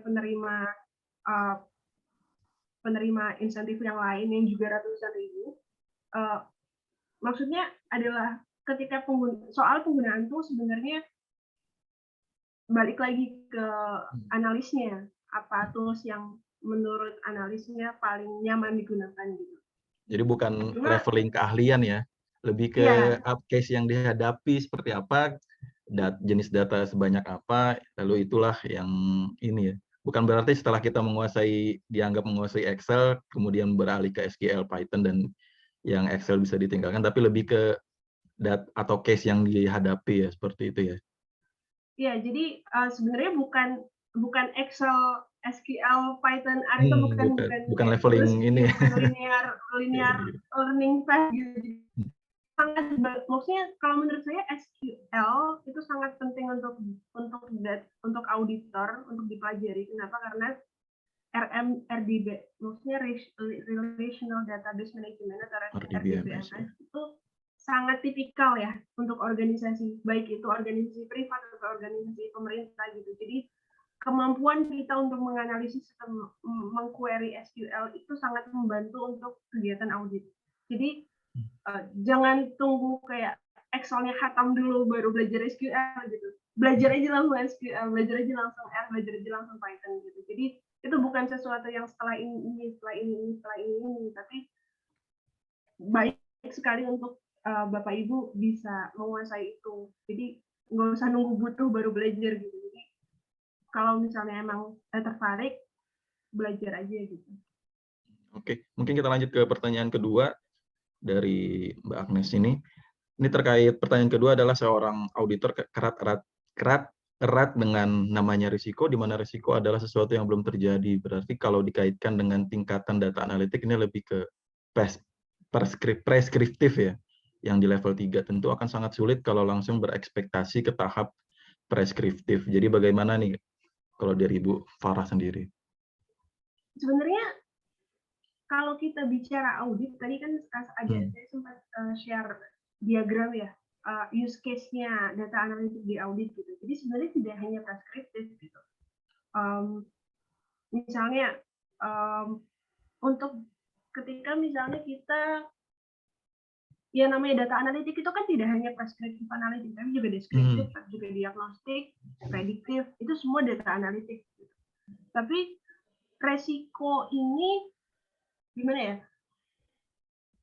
Dia tidak hanya digunakan untuk membangun, misalnya mungkin kalau di sini maksudnya adalah membangun profil resiko, tapi kalau kita sebagai auditor dan kita mau mengaudit sesuatu, kita bisa menggunakan data analitik untuk menentukan area audit bahkan di awal. Untuk menentukan itu bisa dengan ini ya, dengan data historis bahkan bisa ya, dengan data historis, bisa. Dengan deskriptif pun bisa dari hal-hal yang memang sudah terjadi, bisa kita bentuk profil resiko sebenarnya ya. Ya, mungkin benar sekali Pak Ridwan. Bahkan sebenarnya saya kira potensinya itu sangat besar, karena misalnya ya kita mau audit tadi BLTDD misalnya. Sejauh ini yang kita lakukan kan adalah membuat program audit entah dari tahun lalu atau berdasarkan persepsi kita ketika ke instansi atau ketika ngobrol. Resiko ini apa sih Pak untuk kita melakukan audit, kan biasanya seperti itu. Resiko biasanya masalahnya apa sih, seperti itu. kita bisa sebenarnya coba untuk meningkatkan kualitas planning kita, misalnya dengan menggunakan sosial media. Sosial media, oh kita mau audit BLTDD, masalahnya BLTDD apa ya? Coba kita lihat di Twitter. Kita cari kayak BLTDD masalah. Terus kita lakukan text analytics di situ, kita cari misalnya kayak keyword extraction, terus kita cek, oh masyarakat tuh ngomong ini loh soal BLTDD. Ternyata ada masalah Macam itu di drone emprit BLTDD. kali ya, bagaimana persepsi masyarakat terhadap suatu Iya, kasus benar. atau itu Jadi ya. semacam sentimen analisis atau keyword yang sering digunakan yang mungkin sebelumnya bias kita nggak lihat gitu. Dan sebenarnya itu sangat bisa kita masukkan ke dalam program audit untuk ditelusuri lebih jauh seperti itu. Jadi potensinya banyak, tidak hanya di membangun risk profile, tapi juga menentukan tempat yang high risk ya, area-area yang sangat high risk seperti itu. Oke, mungkin lanjut ke pertanyaan ketiga nih. Menarik juga, lalu bagaimana kalau di unit kerja saja collect datanya saja kesulitan, belum ada environment-nya, ini kayaknya jadi tantangan yang udah ini bertahun-tahun ya. Bagaimana, apakah secara hukum sebenarnya kita sudah mendapatkan semacam apa ya, mungkin BPKP maupun dari teman-teman inspektorat sendiri, apakah sudah mandat yang ada sudah cukup untuk dalam artian memperoleh atau mengumpulkan data terkait agar bisa kita analitik selanjutnya seperti itu. Gimana kalau tanggapan Bu Farah nih? Ya, balik lagi tadi seperti yang sudah dijelaskan bahwa tantangan utamanya adalah data, availability, reliability, sama integrity. Jadi apalagi kan kita auditor ya, maksudnya kita auditor adalah menerima data gitu. Jadi datanya bukan data di instansi kita, tapi data di instansi luar yang kita tidak punya. Kalau pas lagi audit instansi yang mungkin manajemen datanya bagus dan punya data yang bisa kita analisis, itu sangat baik. Tapi ketika misalnya audit dana desa yang desa dan mungkin catatnya masih di buku SIDU gitu kan, itu mungkin akan sulit melakukan data analitik sampai ke tahap prediktif atau sampai ke tahap preskriptif gitu. Jadi ketika bagaimana kalau misalnya collect datanya kesulitan, ya kita sesuaikan gitu. Jadi maksudnya ketika kita melakukan data analitik, saya kira jangan berekspektasi langsung ke oh kita harus punya data warehouse, kita harus punya data manajemen yang sangat baik. Tapi ayo kita coba step by step. Apa yang kita bisa dapat sekarang? Oh, kita bisa collect data A, B, C. Apa yang bisa kita lakukan? Apa yang bisa kita otomatisasi dengan data A, B, C untuk meningkatkan kualitas audit. Jadi step by step lah ya.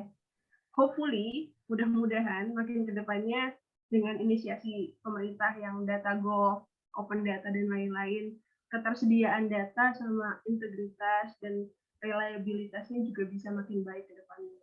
Dan kita siap ketika itu terjadi gitu. Oke, mungkin untuk pertanyaan keempat tadi sudah terjawab juga ya dari penjelasan sebelumnya ya. Mungkin kita beralih ke penanya di online. Ini ada Bu Mayang yang sudah raise hand. Kepada Bu Mayang, silakan. Baik, terima kasih kesempatannya. Halo Mbak Farah. Halo Bu Mayang. Suara saya jelas ya? Ini tadi ada beberapa hal sih. Jadi ini ada yang sifatnya pertanyaan, ada yang sifatnya komentar. Yang pertama terkait dengan kendala ya. Saya agak skip tadi. Apakah masalah data literasi itu sudah diungkapkan sebagai salah satu kendala di kita? Karena kita nih tahu sekarang bahwa masing-masing kementerian lembaga itu punya sistem informasi sendiri dan menghasilkan data sendiri, dan itu jumlahnya bisa sangat banyak. Tadi kalau Mbak Farah menyebutkan beberapa program seperti BLTDD, PKH, itu kan memang program-program pemerintah yang datanya pasti sangat banyak gitu ya, jutaan baris dan jutaan dan kolomnya itu panjang ke sana ya kriterianya. Nah, jadi ternyata kita kalau misalnya dapat data pun, meskipun ini katakanlah dalam bentuk Excel, yang dalam bentuk yang paling kita familiar gitu ya, kalau kita nggak ngerti cara bacanya pun ternyata bisa jadi masalah juga gitu. Misalnya ini sesederhana ini data kapan cut off-nya gitu, atau kolom-kolomnya ini judulnya ini merujuk ke referensi yang mana gitu ya, misalnya apakah itu adalah kalau ada data update gitu, itu maksudnya updating itu adalah updating data KPM atau updating apa, jadi kan kita harus tahu ya. Jadi salah satu hambatannya tadi mungkin karena kita belum terlalu baik juga data literasinya gitu ya, apalagi kalau kita sudah ngomongin hasil data tarikan dari sistem informasi yang kita tidak familiar.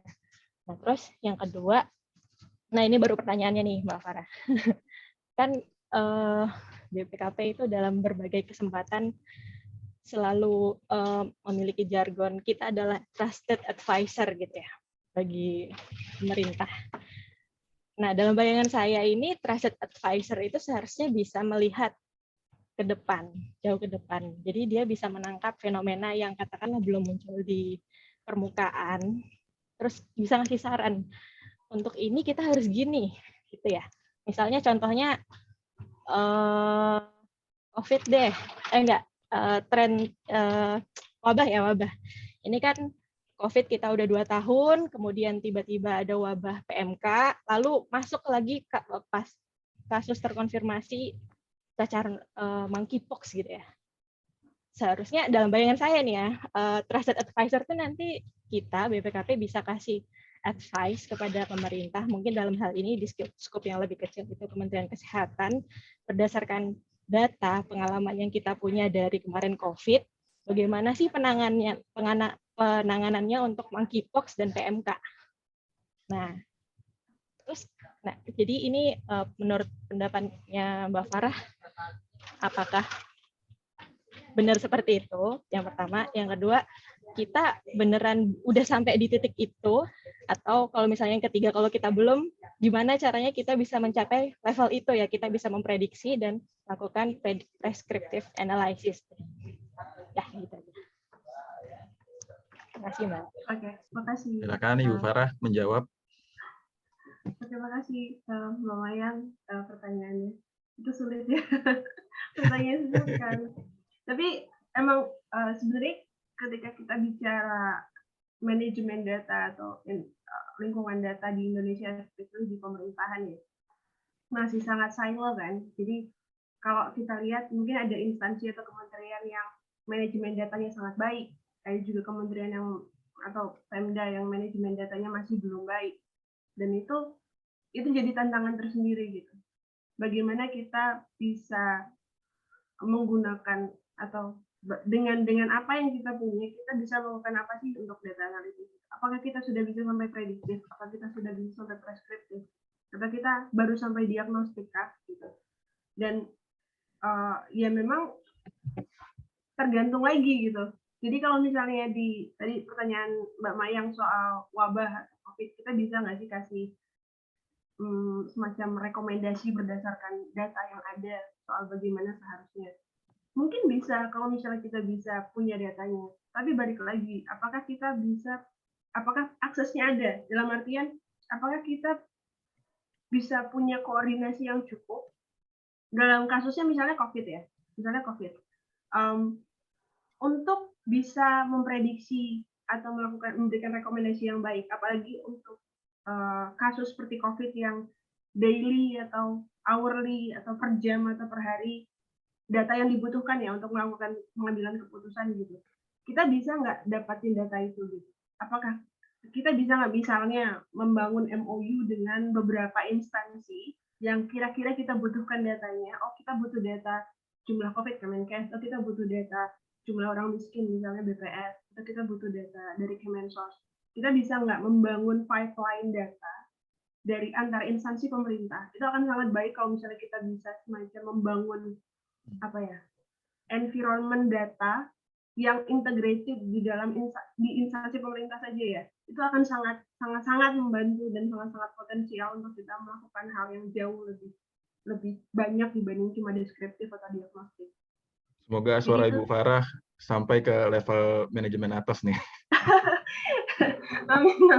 Jadi kalau saya kira yang pertama mungkin perlu kita kembangkan itu adalah, maksudnya yang sangat-sangat perlu kita mulai itu adalah itu tadi environment datanya, lingkungan data kita yang menunjang ya. Karena itu tadi seperti kata Mbak Mayang, mungkin kita literasi datanya masih kurang, tapi bukan berarti kita tidak bisa mengembangkan itu kan. Mungkin ada Mbak Mayang, ada Pak Ridwan. Saya kira Ini bisa tergambar dari hasil polling kita tadi kali ya. iya bisa, masih manual gitu. Cuma itu bukan alasan untuk iya kita kok baru segini sih gitu. Tapi itu justru jadi alasan kayak oh ada, maksudnya jangan lihat dari padat karya manual ke bawah, tapi cuma kita lihat dari otomatis 51% ke atas. Kita punya 24% yang sudah lebih maju dibanding yang sebelumnya. Ayo berangkat dari situ gitu. Tapi yang pertama kita butuh emang sebelum mengimplementasikan data analitik tuh yang penting pertama itu adalah datanya ada apa enggak. Itu yang perlu kita bangun dulu sih kalau menurut saya. Oke, terima kasih atas jawabannya Ibu Farah. Mungkin kita lanjut ke pertanyaan selanjutnya. Mungkin boleh ditampilkan lagi untuk pertanyaan selanjutnya.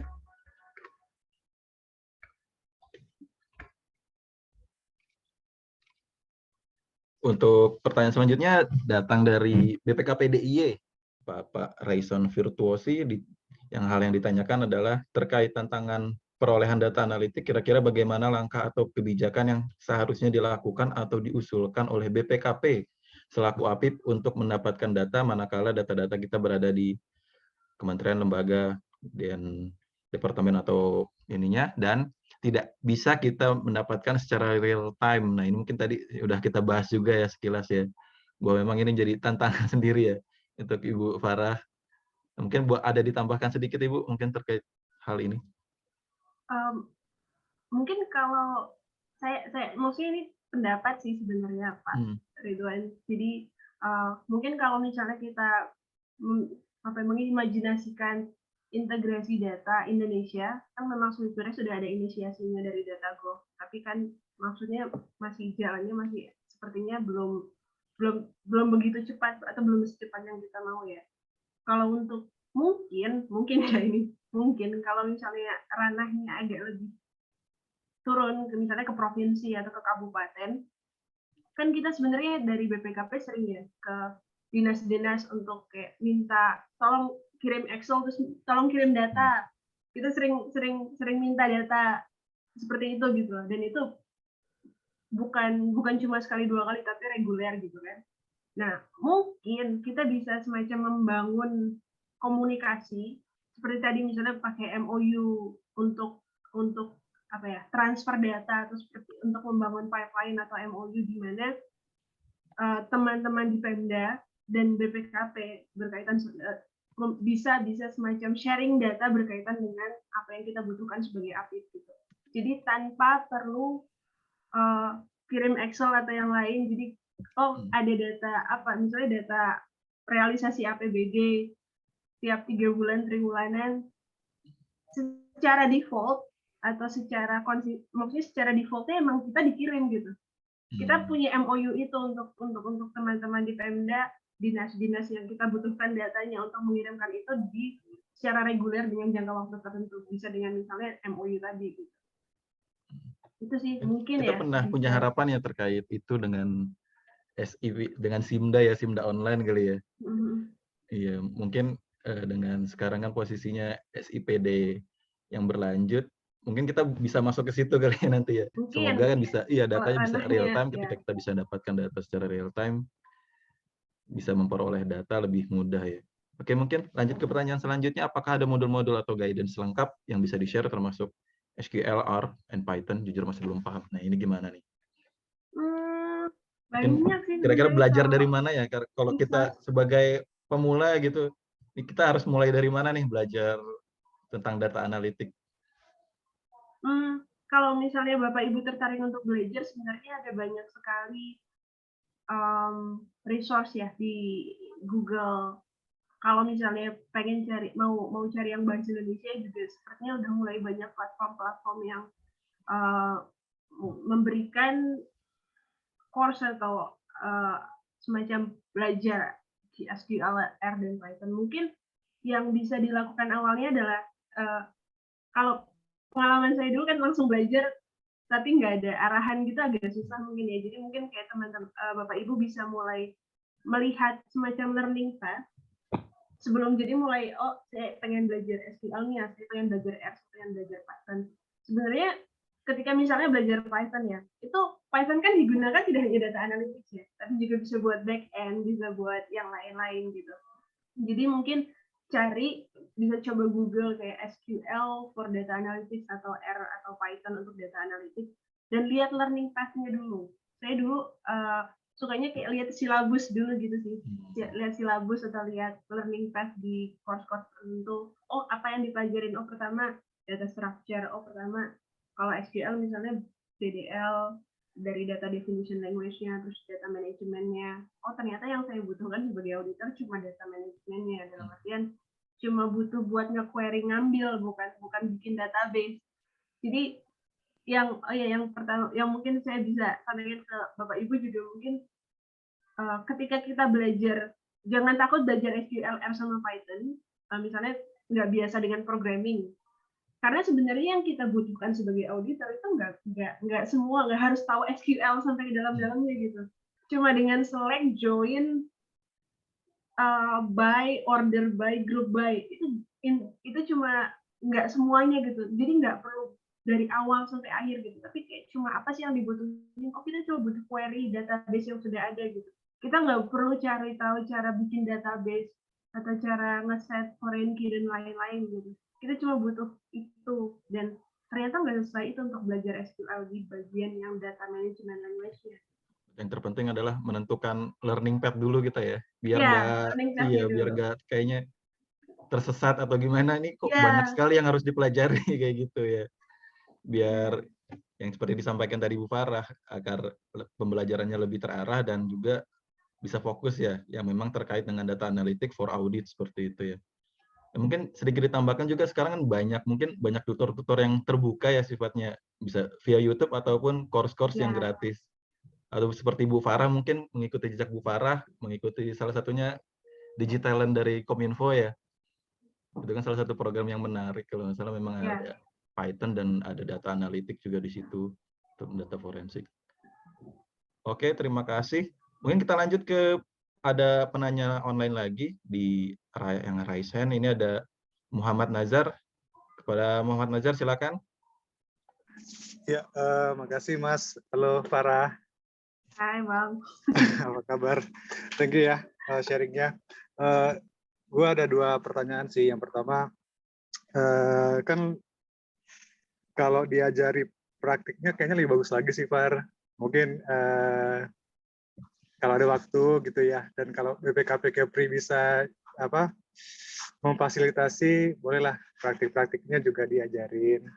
Nah, terus yang kedua, kan di sini banyak juga teman-teman yang pengen lanjut ke mana-mana ya, ke perguruan yang lebih tinggi gitu.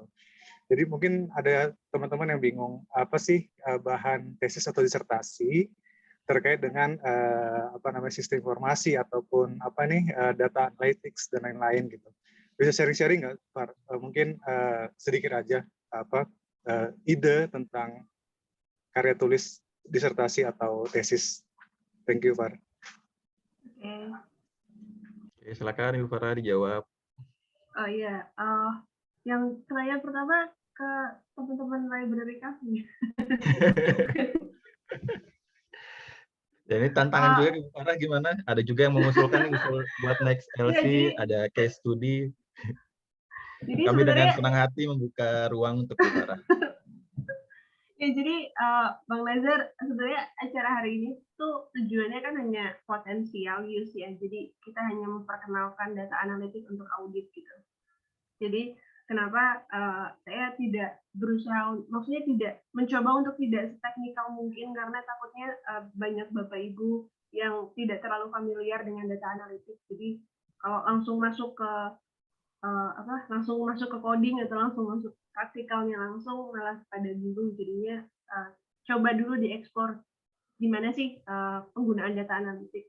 Jadi cuma pengen mengenalkan dulu gitu. Cuma nanti kalau misalnya mau ada sisi tambahan, I'm open anytime.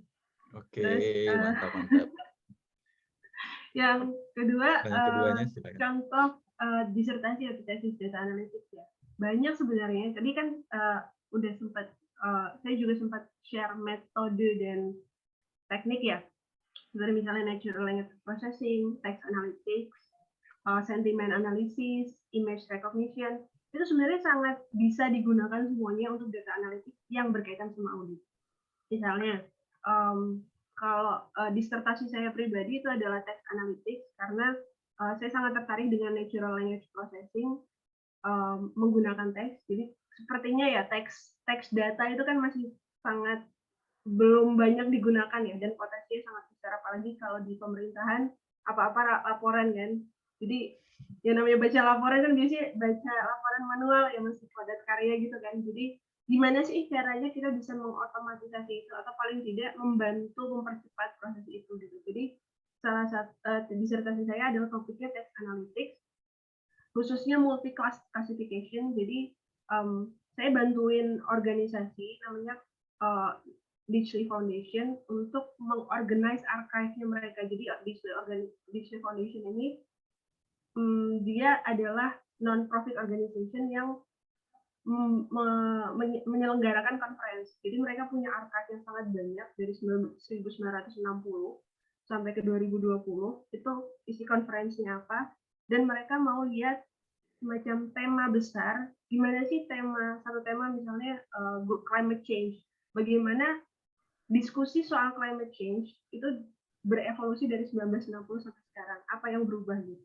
Jadi saya membantu mereka membuat klasifikasi dari dokumen itu untuk kemudian dokumen tentang climate change itu ada di sini, di sini, di sini, di sini. Dan itu bisa ranahnya bisa per dokumen, bisa per paragraf. Jadi misalnya tidak harus kayak dokumen A ini climate change, dokumen B defense and security, tapi juga bisa ranahnya per paragraf. Dokumen A isinya climate change 50%, security 30%, sama global misalnya regional 20% atau seperti itu. Jadi banyak yang bisa diekspor untuk data analytics dan ya masih banyak.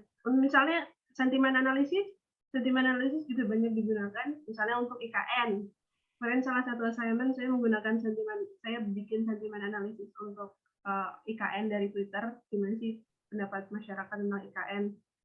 Kemudian banyak ya, bisa buat simulasi dan lain-lain. Jadi sebenarnya banyak sih yang bisa diekspor. Mungkin ada tambahan menarik nih di kolom chat juga, Mbak Farah.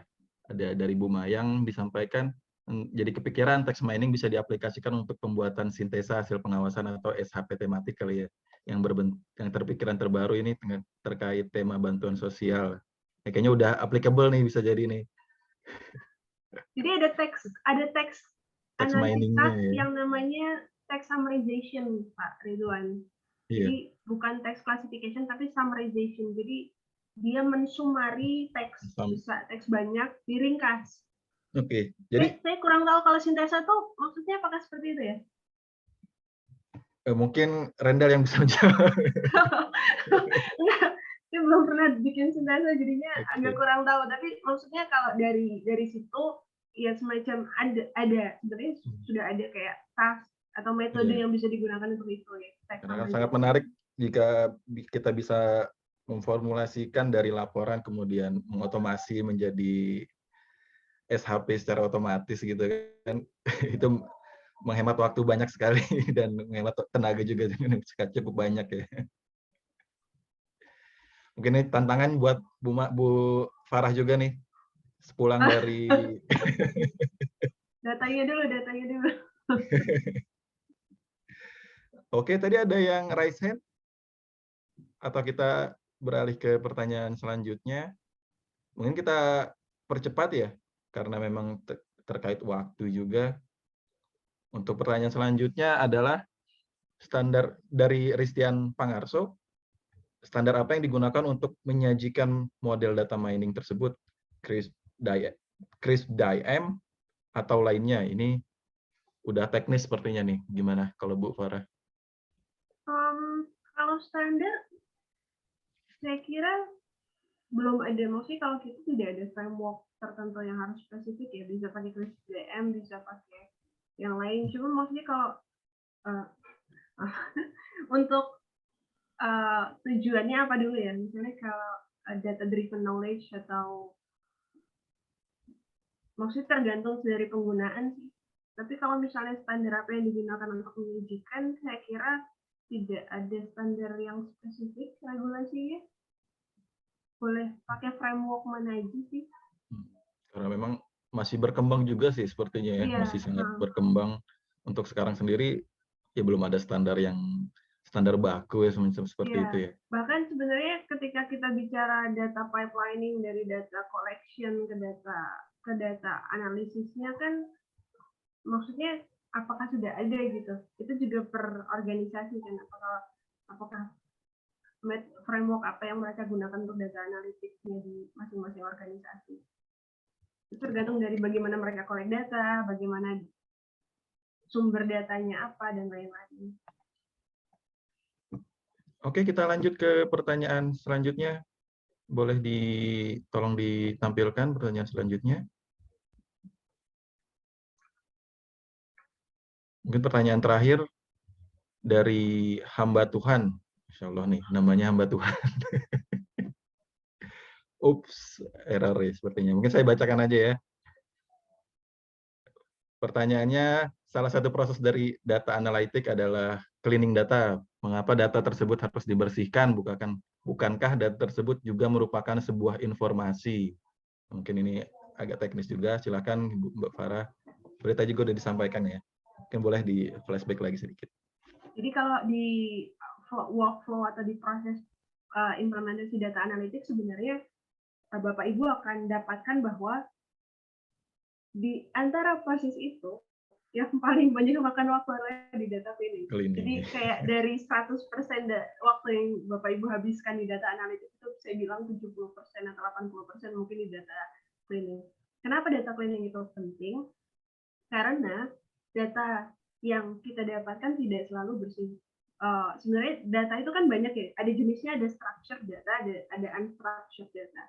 Kalau data structure itu yang biasanya bentuknya tabel dan row, bentuknya tabel, kolom, row. Ada juga structure yang tidak structure, misalnya dokumen, audio, video, JSON semi structure biasanya ya disebutnya. Cuma bukan kolom. Kalau ketika bukan kolom itu kita bisa sebutnya semi structure atau unstructure.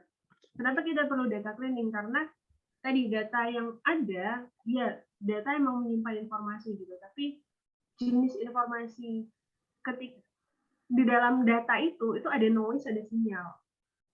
Yang kita lakukan untuk cleaning itu adalah kita membersihkan sinyal. Kita berusaha untuk mencari sinyal itu di antara noise-noise. Nah, yang kita lakukan di data cleaning adalah kita membersihkan noise itu. Contoh noise-nya apa gitu? Misalnya teman-teman, Bapak Ibu punya tabel dengan 7 kolom. Ternyata di 7 kolom itu ada rows yang 2 kolom atau 3 kolom tuh isinya kosong, missing value. Misalnya tadi kita mau ngomongin harga rumah ya. Harga rumah dari luas tanah, jumlah kamar, belinya pakai cash atau kredit, jarak ke pusat kota, terus 2 dari ini missing, ada data yang missing. Ketika Bapak Ibu run data itu untuk mendapatkan prediksi harga, kan dia jadi cuma melihatnya dari 2 variabel, bukan 2 variabel, bukan 4 variabel seharusnya gitu. Dia bisa membiaskan hasilnya gitu. Jadi data cleaning itu penting karena kita berusaha membersihkan itu gitu. Kita berusaha membersihkan data-data yang bisa membuat analisis kita tidak komplit atau malah membuat bias gitu. Makanya data cleaning itu penting dan dia bisa sangat ngaruh ke akurasi. Jadi kalau Bapak Ibu, bahkan ketika misalnya ya Bapak Ibu tadi bikin misalnya membuat spam detector, spam identifier, misalnya kita mau membuat data analitik untuk mendeteksi apakah ini spam atau tidak gitu. Jadi ketika misalnya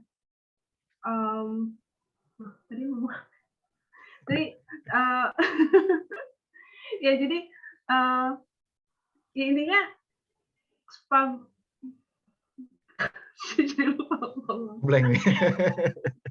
Ya intinya kayak data intinya cleaning itu sangat sangat penting karena nanti bisa mengganggu noise sama hasil analisisnya ya. malah jadi lupa. Mungkin sedikit menambahkan contoh paling sederhananya ketika ini kali ya, proses penyusunan skripsi. Kalau kita nyebar kuesioner, kadang kan kuesionernya tuh ada yang kok ngisinya 555 semua, itu kan hasilnya nih beneran dibaca atau enggak pertanyaannya. Karena kan ketika ngelihat salah satu responden seperti ini jadi semacam mempengaruhi hasil, tapi di luar inilah, semacam di luar ya. Jadi biasanya kita keluarkan dari sampel seperti itu, bisa disebut data cleaning juga mungkin ya, Bu Farah ya. Iya, iya. Jadi data validasi juga termasuk data cleaning sampah ya. ya. Bahkan sebenarnya ketika misalnya kita ngecek, ketika misalnya kan kita bikin spam tadi ya, bikin spam yes apa no tadi ya. Ketika misalnya data training yang kita gunakan untuk mempelajari data itu nggak balance. Nggak balance dalam artian, jumlah iya-nya 70, jumlah no-nya 30. Itu juga bisa membuat bias hasil analisis kita. Karena cenderung ketika kita run machine learning di situ, dia bisa cenderung ke yes. Jadi imbalance data atau data yang tidak balance itu juga sangat berpengaruh ke kualitas analitik. Jadi itu juga penting untuk dikasih treatment seperti itu. Oke. Mungkin untuk sesi tanya jawab kita ada pertanyaan terakhir karena keterbatasan waktu juga nih. Seperti memang masih banyak sekali pertanyaan-pertanyaan di kolom chat yang sayang sekali tidak bisa seluruhnya dibacakan. Ini kita bacakan pertanyaan terakhir dari Bapak Agrifan Johannes, CASA. Ini pertanyaannya adalah, izin bertanya, kalau kita menggunakan data analitik dalam menyimpulkan temuan audit, analisis data ini apakah bisa dipakai sebagai kondisi, kriteria, atau penyebab? Terus apakah data analisis itu bisa disebut sebagai bukti audit? Nah ini, bagaimana? Silakan Bu Farah. Jadi tadi balik lagi kayak ke jenis-jenis data analitik itu adalah deskriptif, diagnostik, prediktif, sama preskriptif. Jadi masing-masing kan ada menjawab pertanyaan apa jenisnya ya.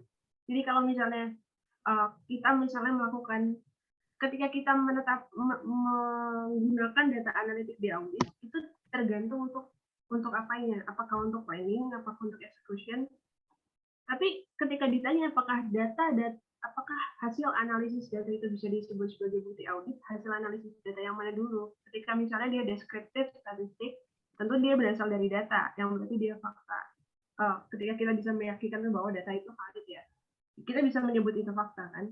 Tapi ketika misalnya ke predictive analytics, apakah kita bisa menyebut itu sebagai ini akan seperti ini gitu.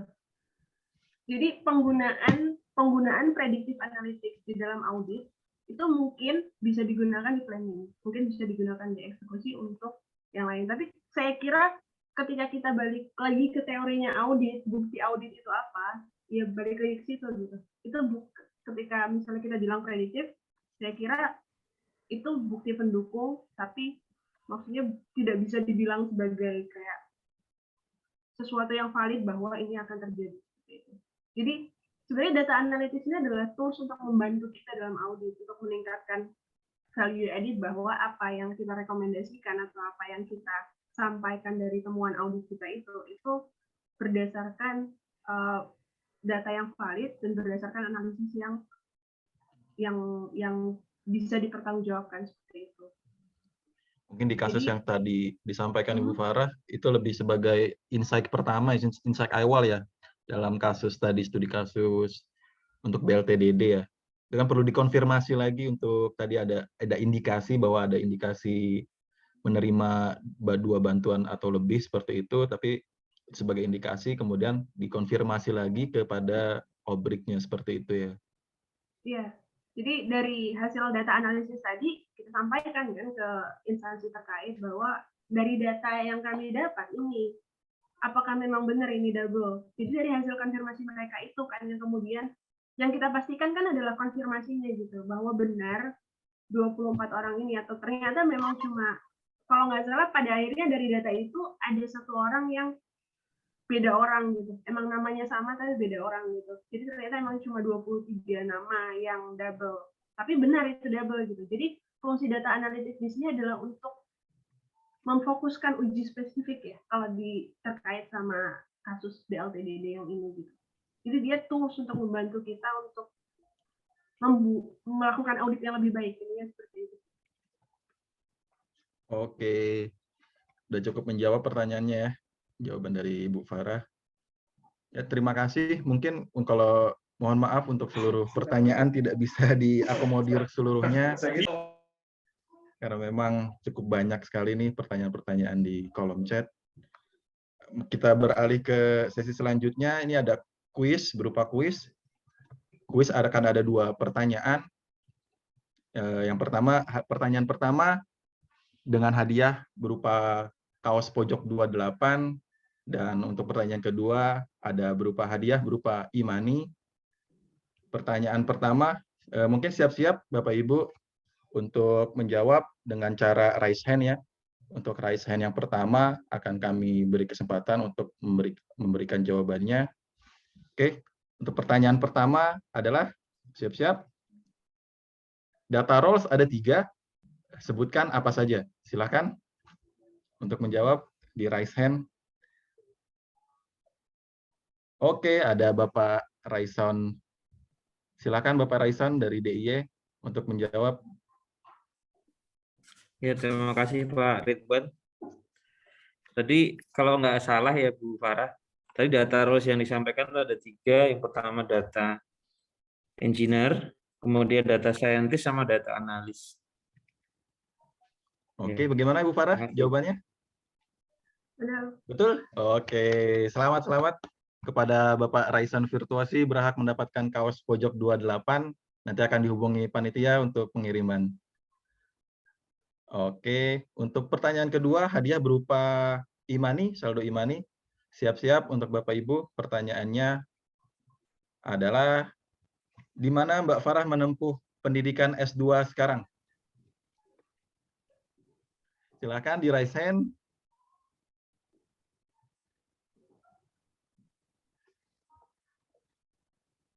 Ayo buka-buka, boleh. Ini jangan-jangan ada yang buka LinkedIn-nya Mbak Farah dulu nih. Oke, ada 2 orang sepertinya, dari Bapak Han Hudaya dulu nih. Silakan kepada Bapak Han Hudaya untuk menjawab.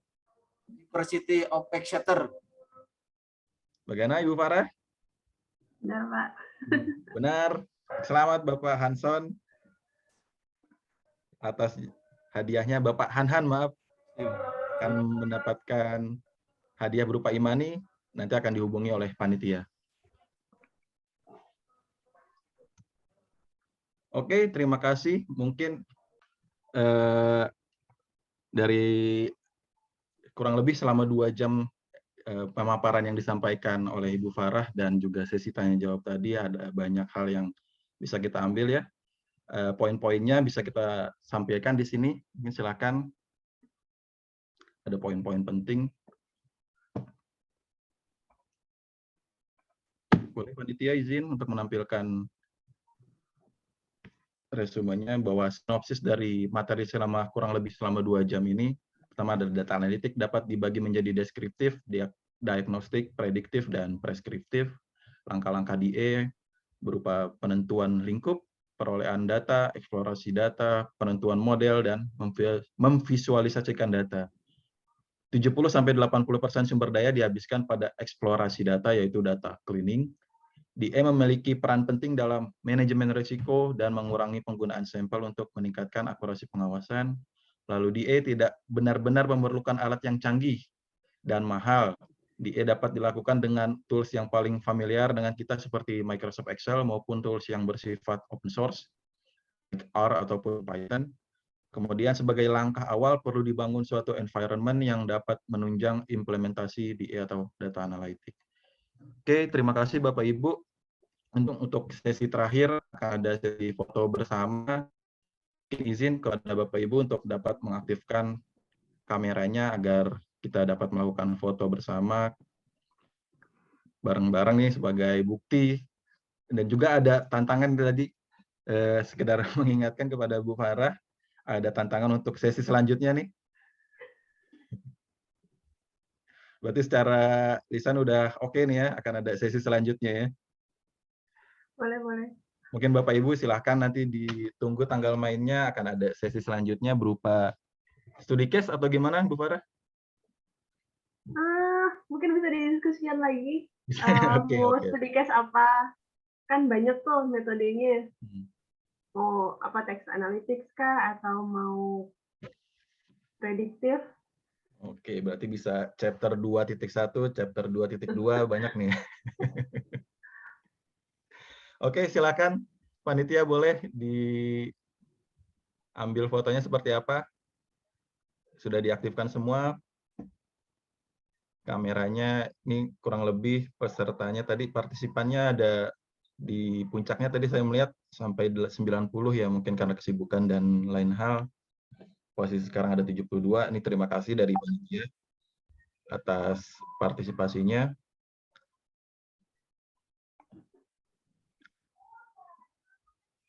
Oke, untuk selanjutnya sudah dipoto panitia, bagaimana konfirmasi? Kita foto bersama dulu. Ada beberapa yang masih belum menampilkan wajahnya, silahkan.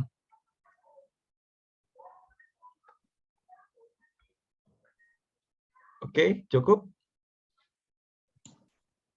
Oke, mungkin untuk selanjutnya ditunggu aja untuk sesi-sesi sharing library cafe pojok 28, akan ada topik-topik menarik di luar data analitik, maupun nanti akan ada kelanjutan dari sesi seperti ini, sepertinya dengan narasumber yang kompeten, seperti halnya Bu Farah, nanti akan ada sesi-sesi sharing yang menarik juga, mungkin di luar data analitik. Oke. Bagaimana fotonya? Sudah, sesi foto sudah selesai? Konfirmasi, tolong panitia.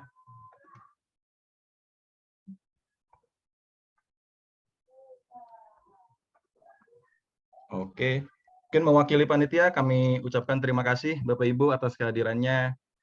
Silakan untuk info-info selanjutnya, baik berupa sesi sharing session ataupun info-info menarik terkait kegiatan di Library Cafe Pojok 28, bisa di follow IG kami di @pojok28 ya, atau IG BPKP Kepri. Silakan untuk memperoleh informasi-informasi terkait kegiatan Pojok 28 Kepri. Oke, mewakili panitia kami ucapkan terima kasih. Assalamualaikum warahmatullahi wabarakatuh.